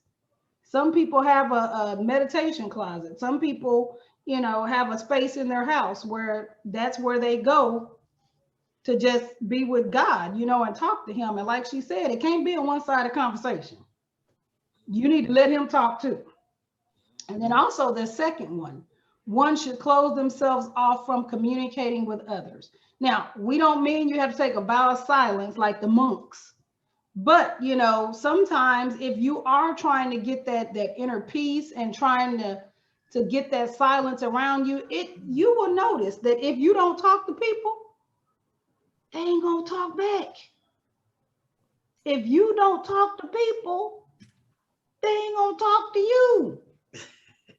So that second one, I was like, oh yeah, if you don't communicate with others, when it says close off communication, that's an easy way to do it. And lastly, what do we have here? Silence does not mean remaining aloof or alone. There's ways to be silent. You can be silent together. You don't have to be, what did you say last week, Sister Catherine? There's a difference between being alone and being lonely. Oh yeah. And that's what I looked at with this. Just because a person is silent doesn't mean you have to be aloof or alone, or you have to be standoffish or anything. Sometimes it's okay. Just be quiet. Just listen. As they say, be still.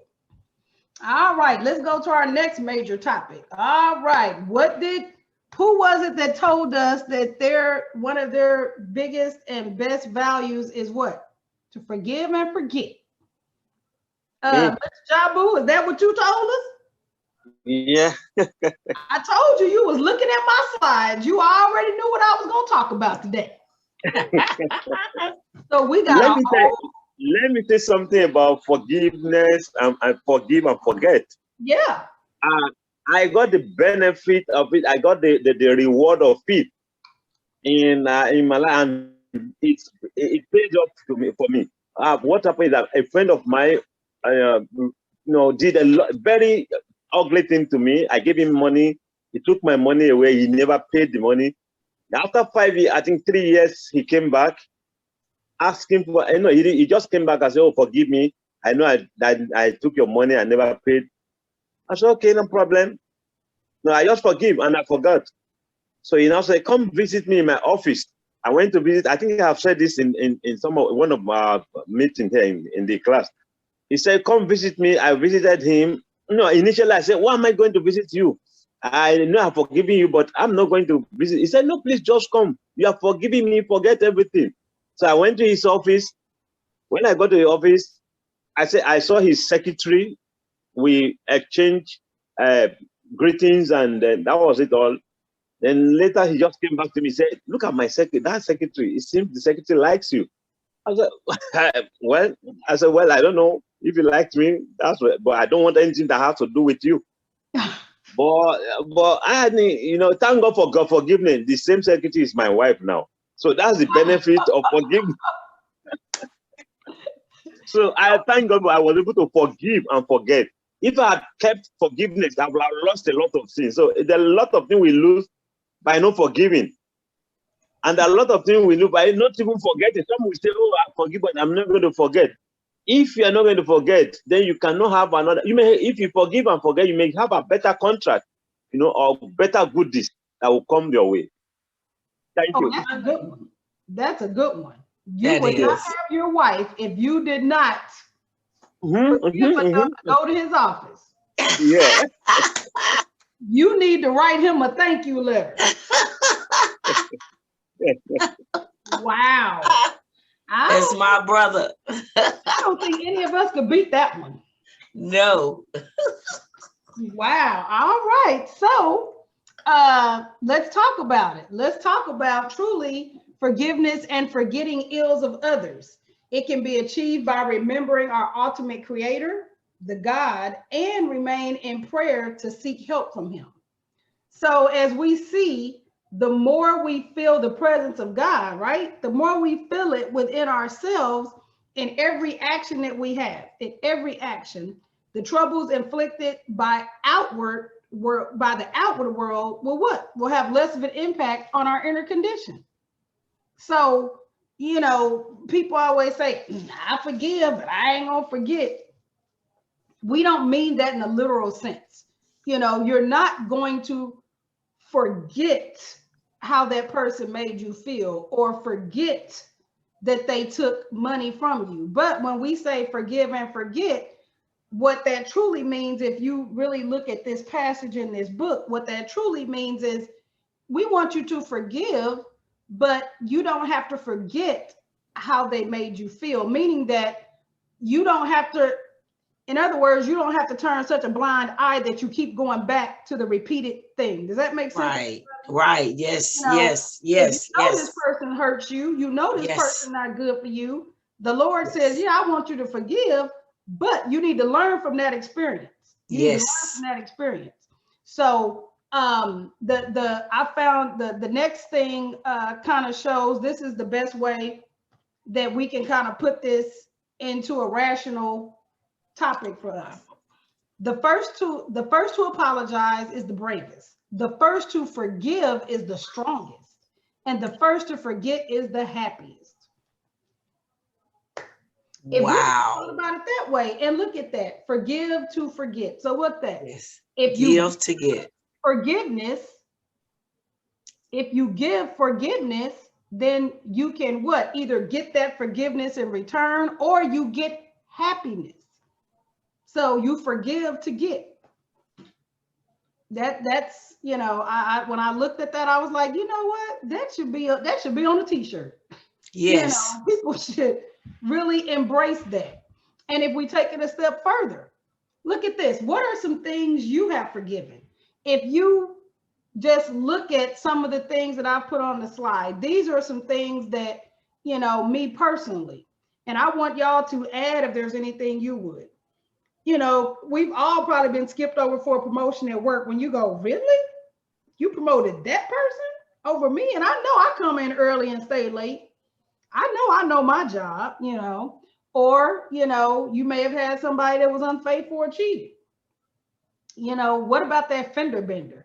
Or the fact that somebody beat you to that parking spot. They saw you had your blinker on. They knew you was going to that parking spot, but then they zip in front of you. You got to learn to forgive that. I have literally been in a Walmart parking lot and somebody beat me for a parking space, and I spent my whole time shopping mad, hoping I see them on one of them aisles, hoping, you know, and I know that wasn't right, but it was in my spirit at the time. But as Pastor Ep says, I've been saved though, since I've been saved, so I won't do that. Also, those family disagreements. We have some situations in our families now that some people are still mad at each other over a card game. Yes. We got to let that go. Yes. We got to let that go. And then lastly, even if we go to the Bible, who was, and I need y'all to speak out and tell me this answer. I'm not going to give it to you. Who was falsely accused? Who was so falsely accused that he had to serve time in prison? Follow me now. Who said it first? Mr. Juba? Joseph. He was falsely accused of what? Of Your question. rape. Yep. You talking about forgiving and forgetting. Oh my. Oh my. Sister Catherine, what were you gonna say? No, I was just going to answer and you were asking about Joseph, so he gave the answer. Yeah. Look at how he was rewarded. Exactly. Yeah. What did he give? Forgiveness, and what did he get? Prime, he became a leader. He did. Not only did he become a leader, at some point, you know, what is that when they say you sit at the right hand? I mean, the Lord said not one time did he, you know, do like our friend Peter. Not one time did he deny him, even when the other you know, prisoners were there. They were like, how can you still have a good attitude? How is it that you still, you know, you got the baker that was there. You have the guy who was the chief taste tester, you know, and they're like, man, why you not mad? You didn't even do what they said you did. But Joseph knew it was bigger things for him. Yes, Mr. Juba, what else you gonna add to that?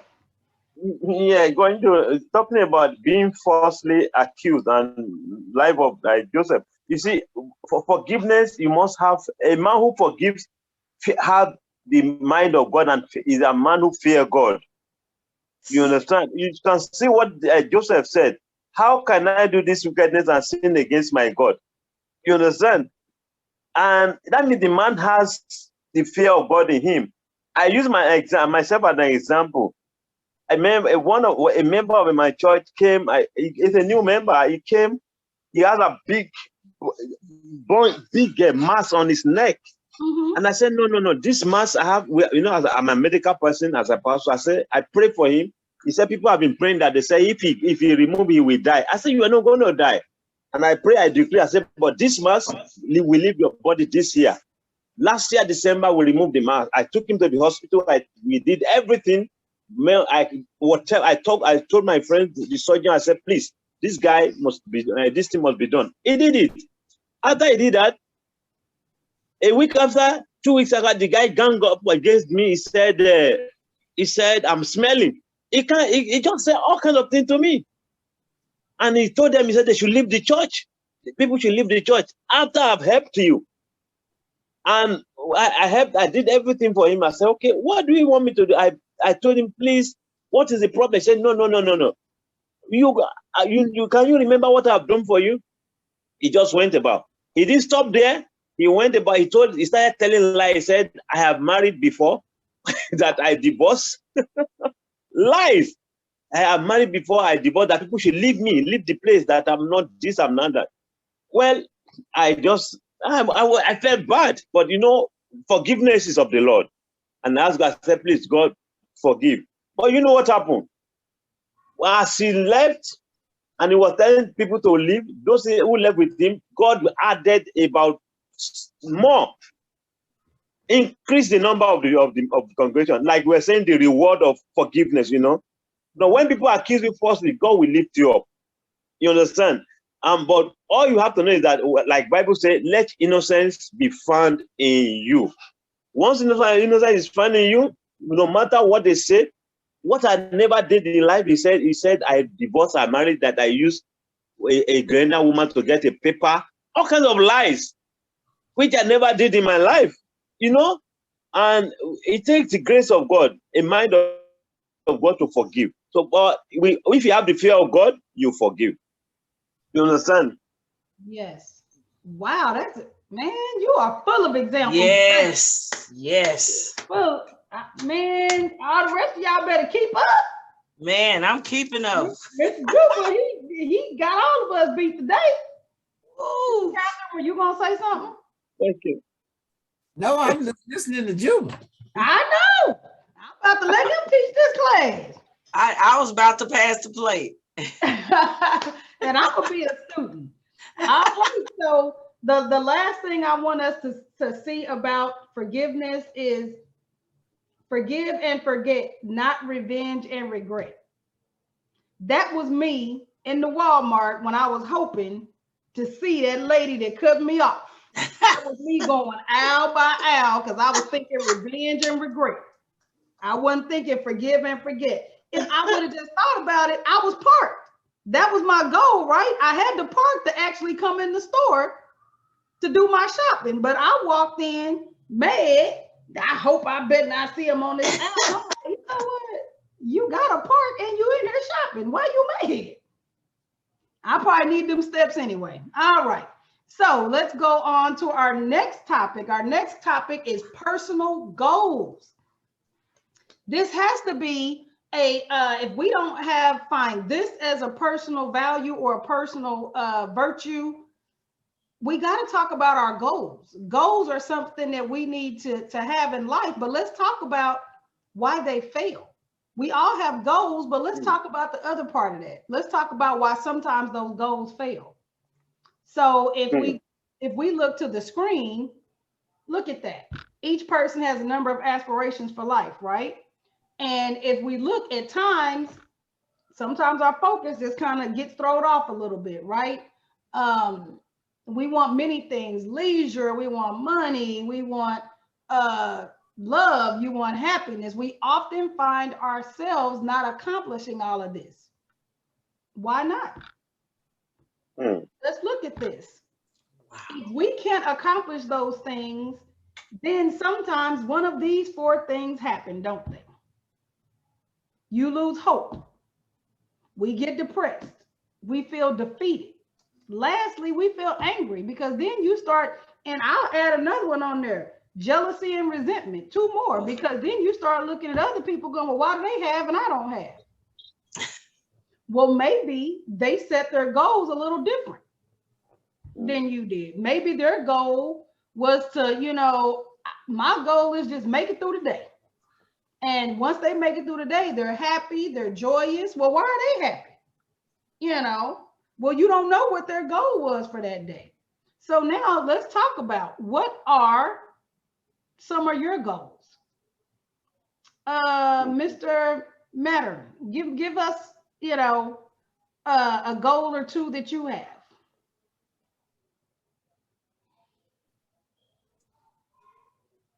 Me, right? Yes, evening. Well, the reason why I'm here, as I have said, is to be able to be an effective minister. And so to attain that goal, I am taking classes to enhance that ability. Yeah. And I think the other goal I have is to be debt free, so to clear off my mortgage. Wow, that's a good goal. Well, you'll like this next topic when we talk about it. All right, Mr. Hankey, what are a couple of goals that you have?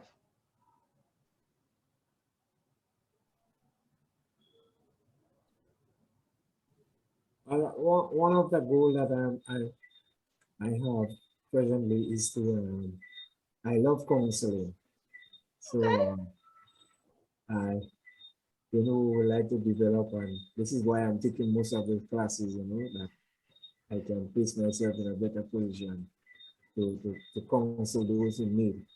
So this is one of my goals, counseling. Good, good. Okay. So, Sister Barbara, I know one of your goals is to, meet those folks that can help you get some legislation passed in regards to domestic violence, but give me one or two other goals that you have. Personally, restoring my family, Okay. restoring my daughters, getting my daughters and, getting my immediate family back to restoration so we can all get our minds back on God, so we can be on the same page. Okay. And because I feel, I kind of feel guilty for marrying an abuser, but I didn't know, but I feel good because I got out that situation quick. So restoration is real important. And it's a goal for both of my daughters because one is 19, the other one is 29. Okay.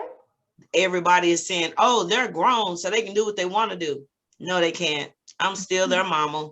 And I don't know where in the Bible when it say you turn 18, you stop being a parent.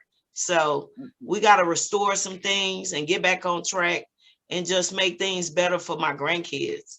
So restoration. Oh, good, good. Mr. Juba, what do you have? Well, let me first of all pray for Sister Barbara. Sister Barbara, you will be restored in Jesus' name. Good prayer, sir. Good prayer. I appreciate it. Thank you. Yeah, my goal was that I want to have my own business. I don't like to work under anybody. My goal was to set up my own diagnostic, have my own private diagnostics business to help people, those who don't have, to give a free service. That has been my goal, and I'm working towards it. I know God will help me. All right. God help you. Miss Sydney, do you have any goals you want to share with us? Yes. I believe Sister Barbara and I were on the same page as it relates to restoration for the family spiritually. I don't think we're there as yet collectively. As a family, we're not there as yet. And so that's a goal for me, but I believe it starts with me personally. One of the goals through this class would be restoration for myself, right? There's some changes I do believe I would have to go through, some growth, and I believe it starts here in this class. This class will help bring some awareness, would help to bring revelation to certain things. Yes, God answers prayer, and the way he answers prayer, I think some of us we reject his response or his answers because of how he has answered it. And I believe that being in this class, he would answer that prayer for me to bring restoration for me personally. That's it. Thank you. Thank you, Miss Sydney. All right, Mr. Andrews, you're up. My goal is to make a difference and to be the best version of myself that God created me to be. at that, y'all. His goal is probably more achievable than most of ours, right? So if I put mine out there, Sister Catherine, did you give us your goals? No, and before I start the goal, when you were talking about how to reach your goals, something I learned way back and why goals failed when you brought that up, it took me back to the acronym SMART, making SMART goals. So if you haven't heard that, what that means is your goal should be, the S is for make it specific. You know, decide specifically what that is you want to do. Make sure it's something that you can manage. Make sure it is attainable, and something that you can reach, and that there's a timetable to it. And using that, one goal that I reached, but a part of that goal requires maintenance, was to put myself in better health. So that required several things, and changing my eating habits, losing some weight. So I need to continue, but I did lose 40 pounds. So I need to continue to lose more, but more so than the losing weight was being healthier. And I have chronic kidney disease. And so you have certain stages. So stage 1 is you're at the best with that disease. Stage 5 means you're ready for dialysis, if you can get that. So when I was diagnosed, I was at stage 3. And so with changing my eating habits and doing some different things, I went back up to stage 2. And I've maintained stage 2 for 2 years now. Wow. So that was one of my goals. And I'm continuing to manage the weight and lose weight. You know, I told you I was doing the last of my snacks for this week. So I don't punish myself, but I just manage it. I enjoy myself sometimes, and then sometimes I'm strict with myself. So I just balance it out. My other goal happens to be something that is a joint goal with Judge Rocky's mom, and we got to get on this goal. We're almost there, but one of my goals was to publish a book.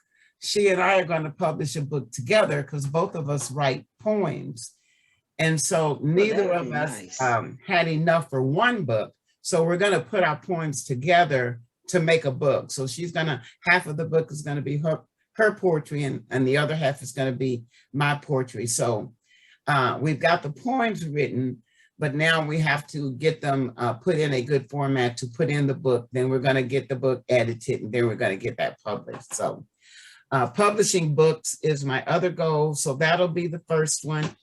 And I do have outlines for several other books that I plan to publish, and hopefully not take them to the grave with me. That is awesome. That's awesome. Some good goals. I want to, a goal that I have is I want to be able to, at some point, I want to be able to not only retire, even though I love my job that I do. I want to be able at some point in life to just be able to do charity, right? To do charitable work, to be able to do something without seeking the money for it. Right. That's what one of my goals are. But I know I got a minute before I can retire, as people like to tell me. Yes. So if we move on to our next slide. So how we look at life. This is how most people look at goals, right? We look at life in success and failure. We look at it in gain and loss. We look at it in wealth versus poverty. We look at it positive versus negative. These are, when we look at that, and you have people that always say, my goal is to be successful. My goal is to be wealthy, but we have to look at it in a different way. So when you look at goals, these are, honestly, these are some of my goals, right? I want to lose weight. I want to have a happy, family life. I want to, any sport I play, or should I say any sport my son plays now, I want to be able to win at it. I want to be successful in education. So we have to look at what are some realistic goals that we can actually achieve. Well, when we think about it that way, this is a real, this is kind of like that SMART that you were telling us about, Sister Catherine, when it says how to achieve your goals in 10 steps, right? 1, take action. 2, try hard. 3, keep practicing. 4, explore a different way. 5, ask someone for advice. 6, do your best. 7, learn how others did it. 8, build upon your strengths. 9, review and fix mistakes. And 10, my very favorite, don't give up. When we look at those, that kind of is a blueprint for how we can achieve our goals. So moving on to our next topic, somebody mentioned it, and it always comes up when people think about goals and what else do they want in life. So our next major topic, does this bring real happiness?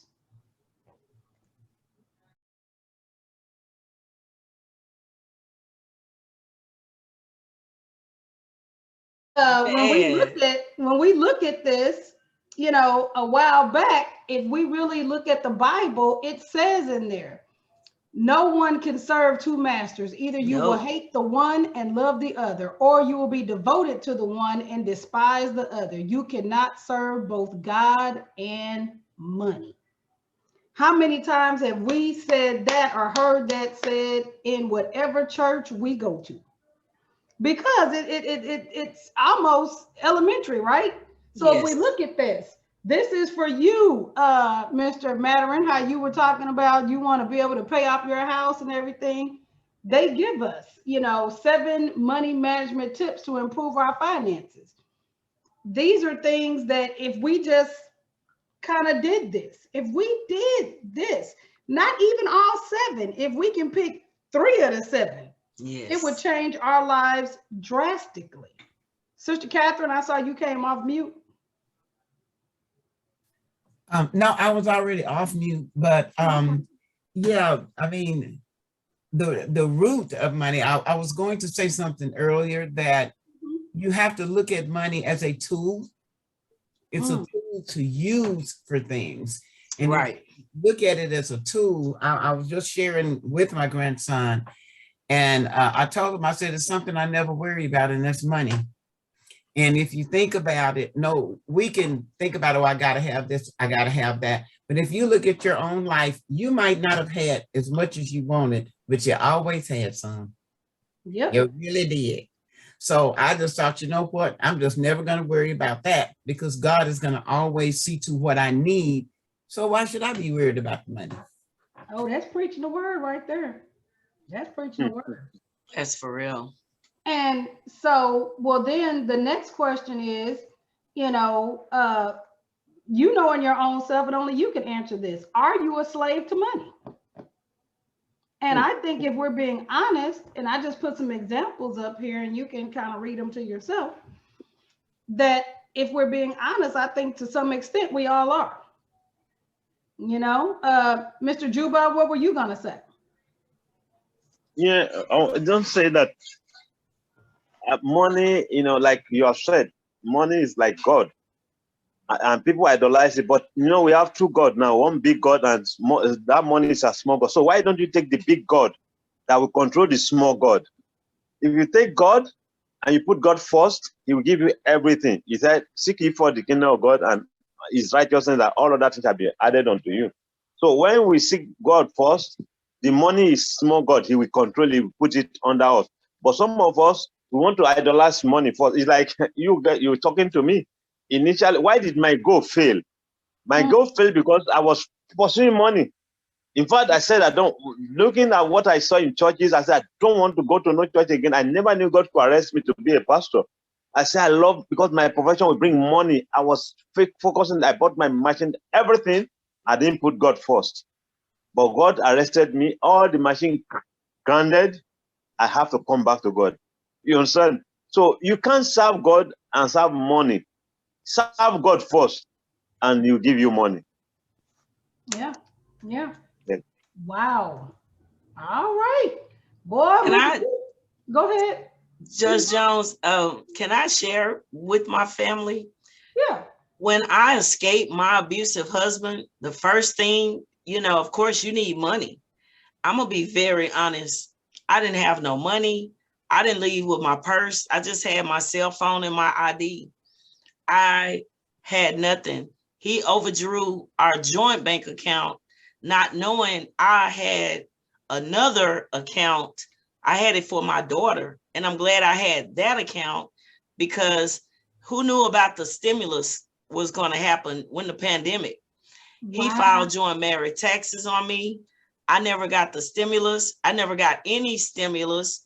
I'm still broke right to this day far as getting money. However, with me being disabled, I get only a little change for disability. I pay my tithes. And I promise you, and I'm not making this up, I pay my tithes and I praise God. When I tell you God has been paying all of my bills, God has been doing some miraculous things. And my focus was more on God versus will I have the money to pay this? Because they have so many rent relief programs going on right now that I've never seen before. Yeah. And help is coming like out the way, just like I've never seen it. So for me, focusing on God was so much more than worrying about the money to have, well, how am I going to get the lights bill? How am I going to get the lights paid? How am I going to pay the water? Man, they had people paying rent, paying your utilities, giving your landlord money. I mean, I've never seen it like this. But when I tell you my trust is in God, and he's truly still got a roof over my head right today. Right now, I couldn't even make it to you guys Tuesday because I was in eviction court. I'm evicted right today, but I'm still up under this same roof right today, 14 times. So when I tell you my trust is with God and I can't worry about what I don't have no control over, baby, we serve a good God. Stay with God. He'll give you the money. He'll give you the money. He'll give you the help you need, right? Yes, he will. Yes, ma'am. Amen. Yes. Go ahead. Here, one more thing. When we start talking about money, and if you think about it, as I mentioned before, it really is only just a tool. Money can't do anything for you until you use it in some way. And I was reading the bottom paragraph. Imagine you're suddenly quite poor, but all of your friends and relatives are also. So everybody's in the same boat. And as most of you know, my oldest son is in prison. And we were talking the other night, and we got on this conversation about things. And of course, they're not allowed to have money. So he was sharing with me that God was showing him something. So their monetary system that they use within prison is stamps. Wow. And then what makes stamps so valuable is because this is their way to communicate with their family. If they got a stamp, they can mail a letter. Wow. So that has made the stamp the value system, and therefore the monetary system within prison. Now, his particular lesson, he said he had piled up a bowl full of stamps and somebody stole it. But he calls me all the time. He calls all the time. And we talk 2 or 3 times a week, and we can do email. And he said, what God was showing him was you didn't need the stamps because you're going to talk to your mom and other members of your family. You can email and communicate. So why were you piling up all those stamps? But he figured it out. That's currency, right? Yeah, that was the currency. Yeah, that was his currency. That's what made me share that too, Sister Catherine, because everybody is asking me, girl, how are you still smiling and you broke? And I'm like, girl, I ain't broke. If they only knew. If they only knew. If they only do. All right. So, y'all, we are now up to our next topic, how faith affects us. Faith is believing something true or right and trusting on it. Personal values may not be of much relevance unless we have faith about their what? Efficacy. Yes. We have to know their effect. We have to know that faith has an effect. So, how can we show we have faith? I think faith every day. Sister Barbara just showed us. She just told us in that last conversation when she said, I am still sitting in this apartment because I got faith that I'm gonna have a roof over my head. Oh, I'm in a 4-bedroom house. 4-bedroom house. Look at that. That, you know, that's faith. Faith that we know that at some point, you know, it's gonna be all right. So living in faith every day. The fact that we woke up today. Yes. Right? The fact that we were able to drive or operate our car or go to work or whatever, that's living in faith every day. And so if we take it a step further, talking about personal values, look at this one. Personal values are something that has to be a part of life, right? Living what we want and our purpose is not a destination, it's a journey. Everything is going to, things aren't going to always be the way that we've planned, like those goals that we talked about. But what does this say? Personal values are something that is a part of life. It's a journey. It's not a monument. It's not something that stands still. It's, you know, they say it's a movement, not a monument. Yes. That's what we have to look at. And so we've all heard this scripture, right? Yes. Yes. I'll put it up there for a minute. We've all heard that scripture. So if we go further, let's talk about it. In the New Testament, where is an example of faith that comes right out at us? Well, right there in Matthew, right? Matthew 9:27 and 30. 2 blind men came to Jesus and asked him to heal them. Jesus first asked, do you believe that I am able to do this? And their reply was, yes, Lord. Then he touched their eyes, saying, according to your faith, let it be to you. And their eyes were open. Boy, if that wasn't faith, them people, yeah, we've heard the stories where they knew he turned water to wine. He did this, but you still had to have faith that all that healing power and all the stuff you've seen him do, that it would work for you. Yes. And if you go down further, it says their faith and assurance that Jesus could give them sight was the substance of reality that they hoped for. So let's go further. What about an example in the Old Testament? If we look at an example of faith in the Old Testament, let's look at Daniel and his 3 friends. Who we talking about when we say Daniel and his 3 friends? Anybody come off mute? Sister Catherine? Shadrach, Meshach, and Abednego. There they are. Or as Pastor Ep said, in a bad Negro. In a bad Negro. So if you look at this, and y'all know the story, and you can read it for yourself here, you talking about the ultimate faith. These 3 men had the ultimate faith. They did not know in advance how God would deliver them from the fiery furnace. They didn't know if he was going to lift them up and elevate them out.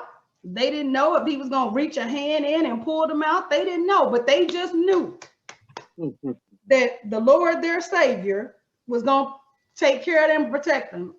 Yes, Mr. Jubu, what do you got to add to this?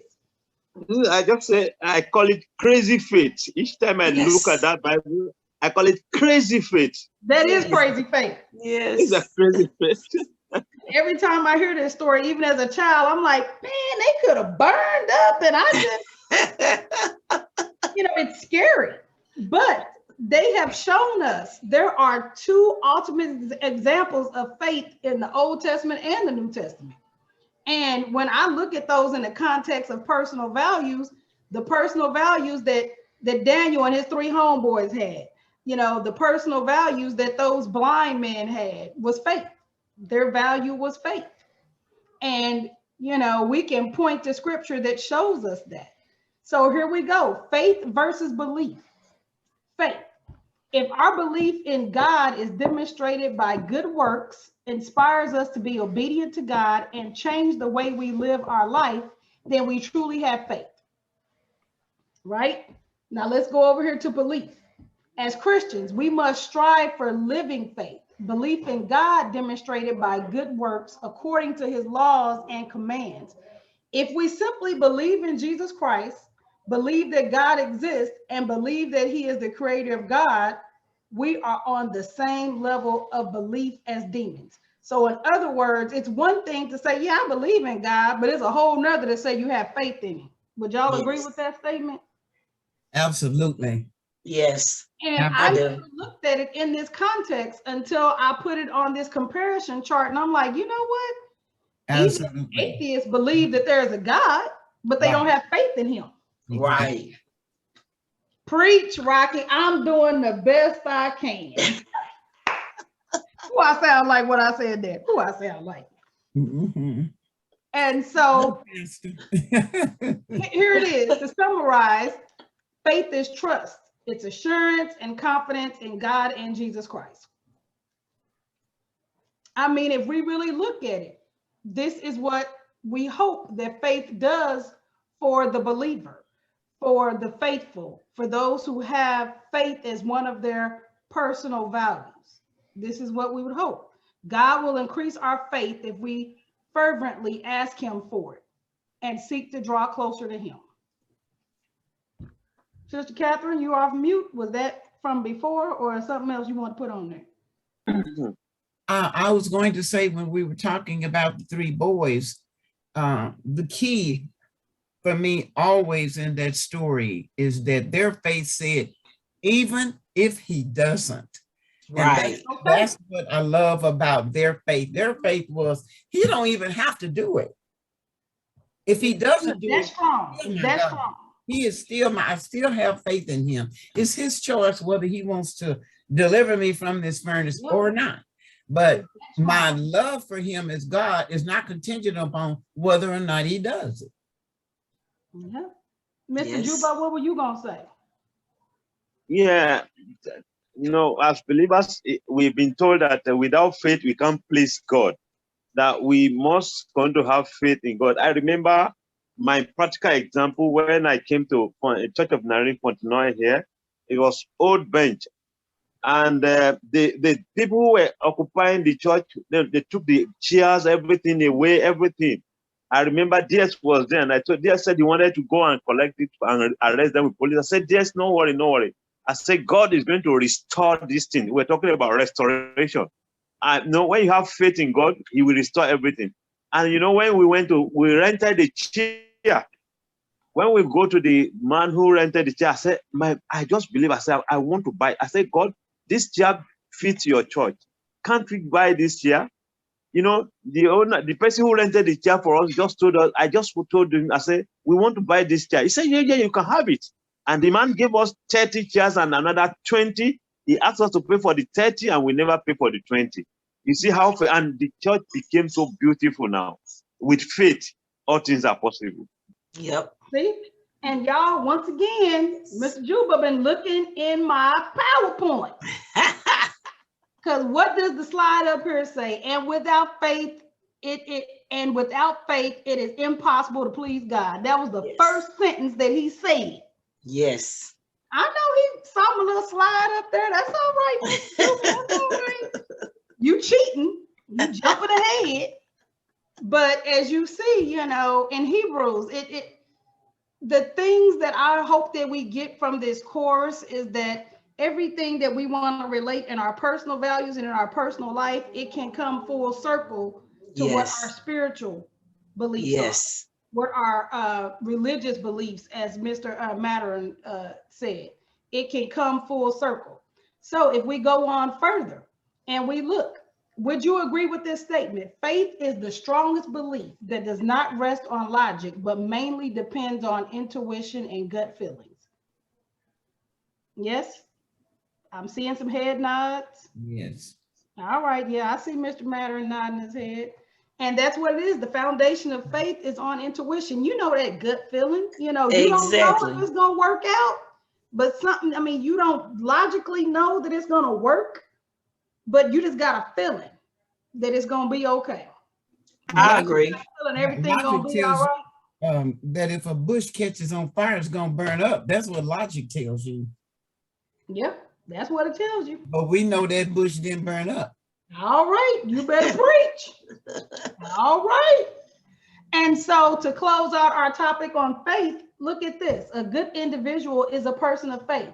Wow. He lives in life with the faith that all human beings are good, loving, and supportive. He is directed in life by the faith in God. He looks to God as a permanent companion to care for him. If you have that kind of faith, what's that? The faith of a mustard seed? You can accomplish anything in life, which comes to what? Being successful in life. So when we talk about success, what does success look like? These are things that we tend to say success looks like: wealth, health, fame, love, education. The desire and competition for success has been so far stretched that people have forgotten that the true purpose of success is to live a life of what? Filled with peace, harmony, cooperation. We forget that because we are focusing on those ones that this little man is pointing to, right? But if we go a little bit further, look at this. Success.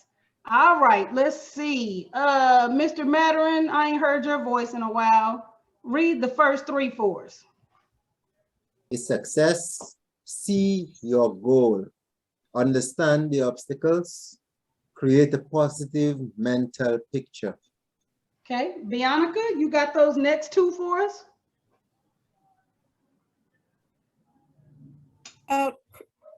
Create a positive mental picture. Create your mind of self-doubt. Sorry, clear. I'm not saying this clear. That's okay. Clear your mind of self-doubt. Okay. And Sister Barbara, go ahead and read the next 2 for us.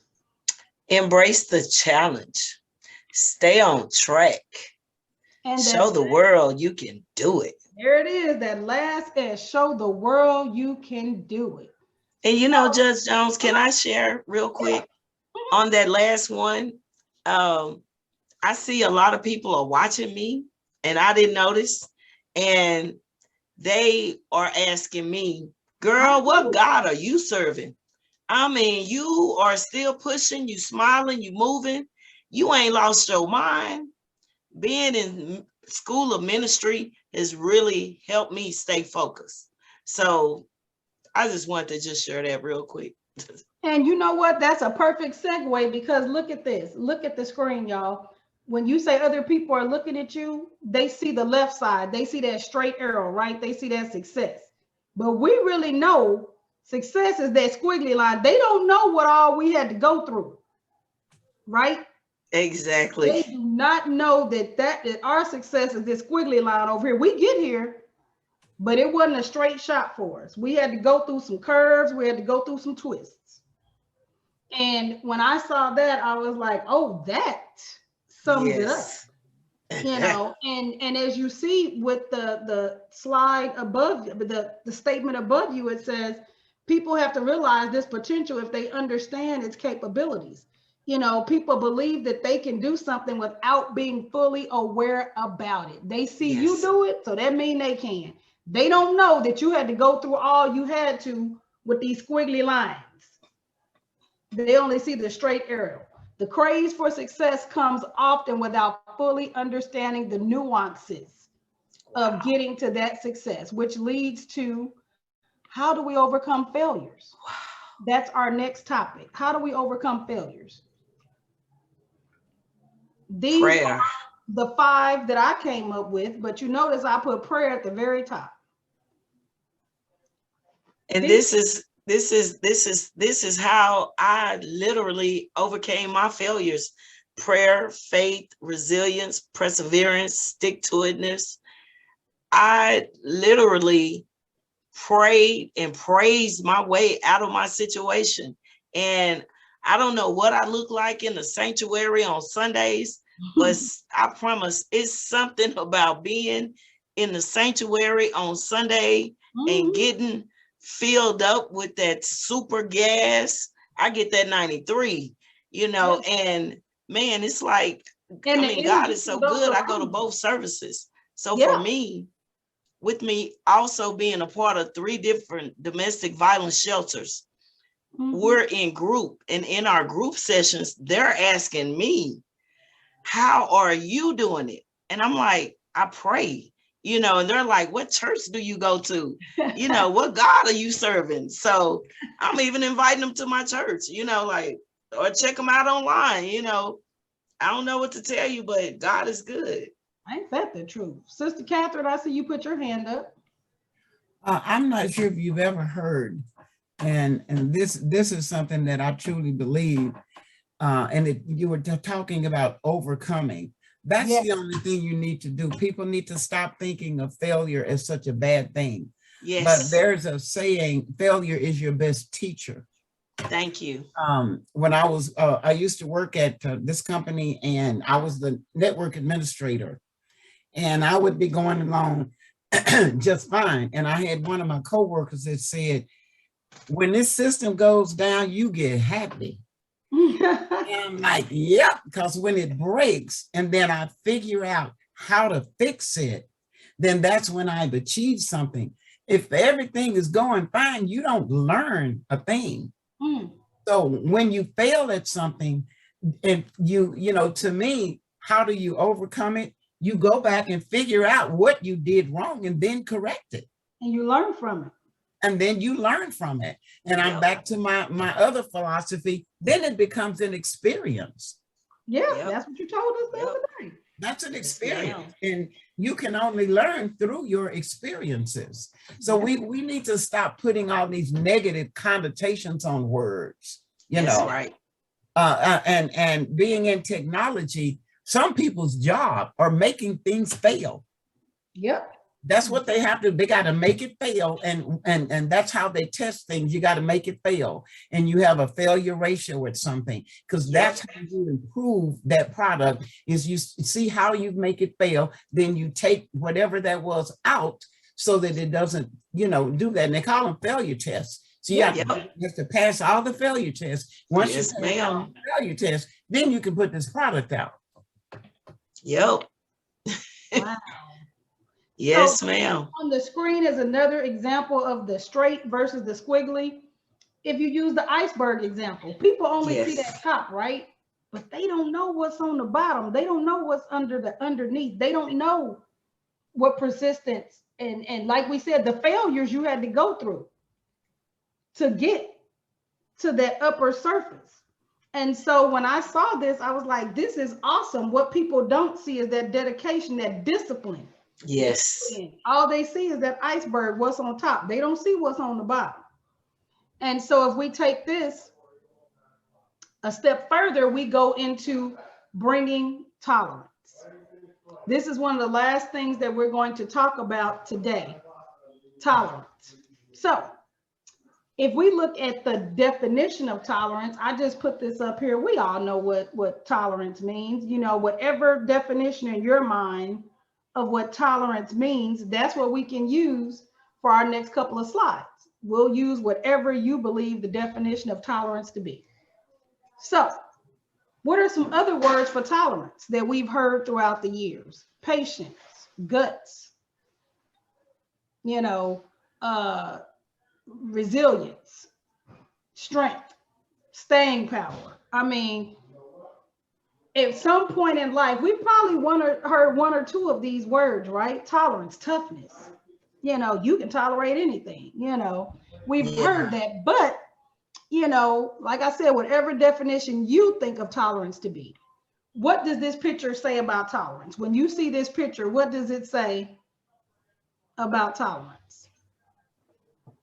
Mr. Andrews, what do you think this picture says about tolerance?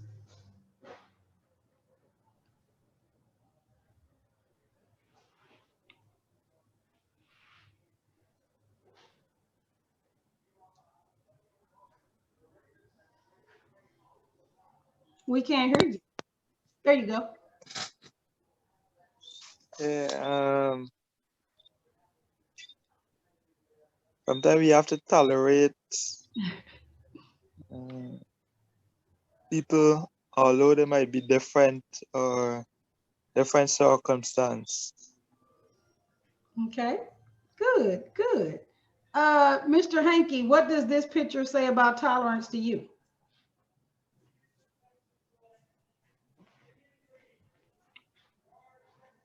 You're on mute, Mr. Hankey. Okay. Well, what I say based on some of the stuff you put up there, I say it's guts. Because there you have a tiger and a bear. Yeah. And I don't think naturally they coexist like they They do not. yeah, and I would say goats. They are diametrically opposed. One wants to, well, they probably both want to eat each other. Yes. But I put this in here to show that we have to be accepting of other people, right? That's, if we look at the other definition of tolerance, when we look at tolerance from a biblical sense, we have to be accepting and at times tolerate people who are different from us. So it asks you about personal values. Is tolerance a good value? Well, tolerance has to be used in a positive sense. It is no good to tolerate other person's grave misdeeds. It will give encouragement to the wrongdoing. By tolerance, we mean ignoring small irritants and respecting different viewpoints. Somebody told us early on that what is a good personal value they have, that is what? Respect for others and having those persons respect them. Yes. Look at this. When tolerance is placed within the moral domain, moral values relating to fairness, justice, and respect, avoiding causing harm to others. That was the tiger and the bear. They avoided causing harm to each other. Nobody was trying to eat on each other. And so just because they could tolerate it doesn't mean that they had to. Yeah. Now, I will say that the flip side of tolerance, that sometimes we tend to tolerate too much, right? Because sometimes when we tolerate too much, that's when we get a society that don't have morals.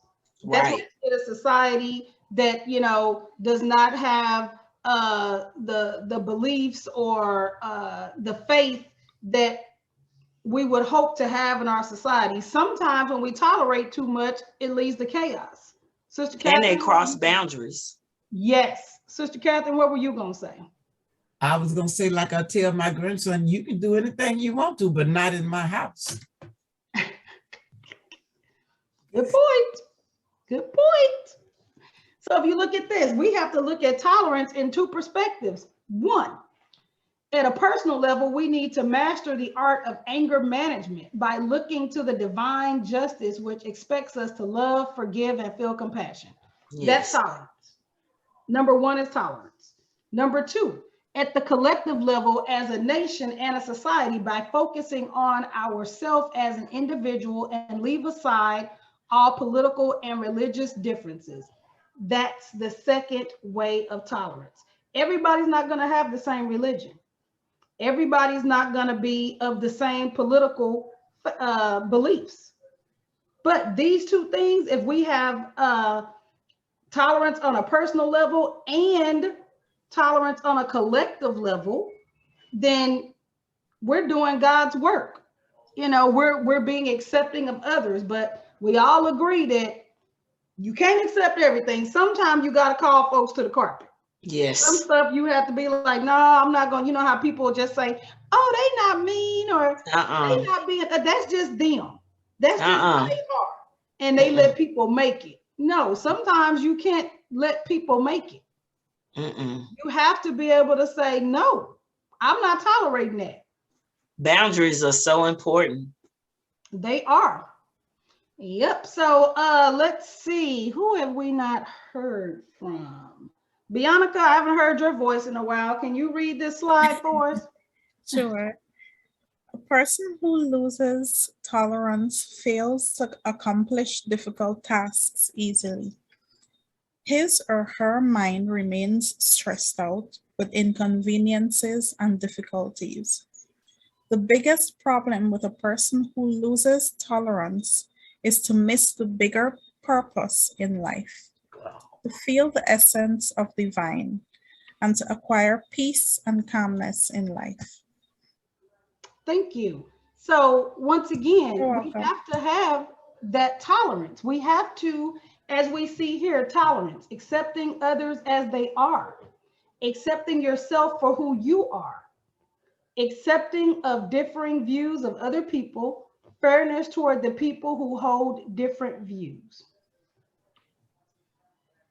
Whether we know it or not, we probably on this call, in this class, we all have this personal value. There is probably somebody you tolerated today. Think really hard. It is somebody you tolerated today. It's something they said or did, and you said, you know what?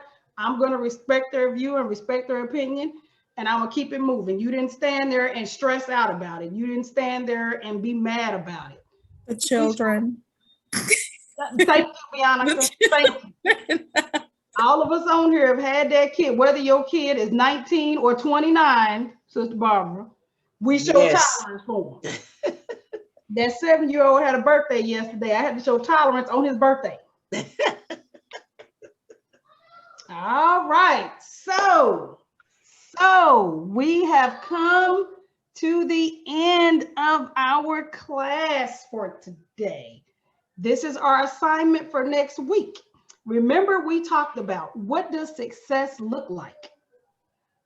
What does success look like? Some said wealth, some said health, some said, you know, as I put on the slide, being very educated. So I want you to name 3 people you consider successful. Whether it's ambition, creative, or responsible. And we're going to talk about what these 3 words mean next week. I'm going to tie it all together for us. But be prepared to discuss. What are 3 people that you consider to be successful, and why do you consider those people to be successful? That's our assignment for next week. So is there any questions about, I know it seems like it was a lot we covered, but I tried to fashion it in a way that it all kind of flowed seamlessly. We went from what is success to you. We talked about, is money, you know, the answer to all things? You know, it's a lot of stuff that if we're putting it all together, you know, it is flowing in such a pattern that all the things we talked about are values and virtues that we would hope to have in our personal life, And we're now halfway through, a little bit more than halfway through the personal values section, before we delve into the moral and the spiritual and the other kind of values that we're going to discuss. But is there any questions or comments about what we talked about today? Any of those topics?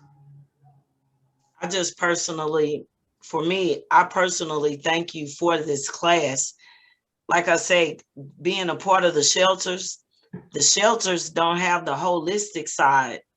And I mean that respectfully, because people, you know, some people don't know how to pray, or some people have never been to church. Maybe their families, you know, were never connected. But I'm in with a whole different culture of people. And just to see that I know I'm making the right choices and I can help others is huge. So, and I didn't even realize I was helping as many people as I am until these people are coming to me. So I know God has an assignment on my life, and I'm pushing forward. And I'm just so grateful for this class, because I want to do things the right way. Even as I present my problem or my situation, I want to be at the right person. I want to be talking to the right person, because talking to the wrong person can be detrimental. It can, you know, And coming out of situations like this, you want to talk to the right people. There are resources that will help you. A lot of people stay in these situations because they are uneducated. They don't know that there are resources that can help you move forward with life. You don't have to stay stuck, still, and stagnated in a situation where you're not appreciated. So, no, God is so good. And as I didn't realize until I came out of my situation and got deeper into Elf School of Ministry, man, God is talking about abuse all through the Bible. God does not like abuse. So it's like, you know, some things need to change on our side to where we keep standing 10 toes down and not accepting evil. And we have to just stare evil in the face to let you know you have no place around me. So we're not afraid. I'm not afraid. Good.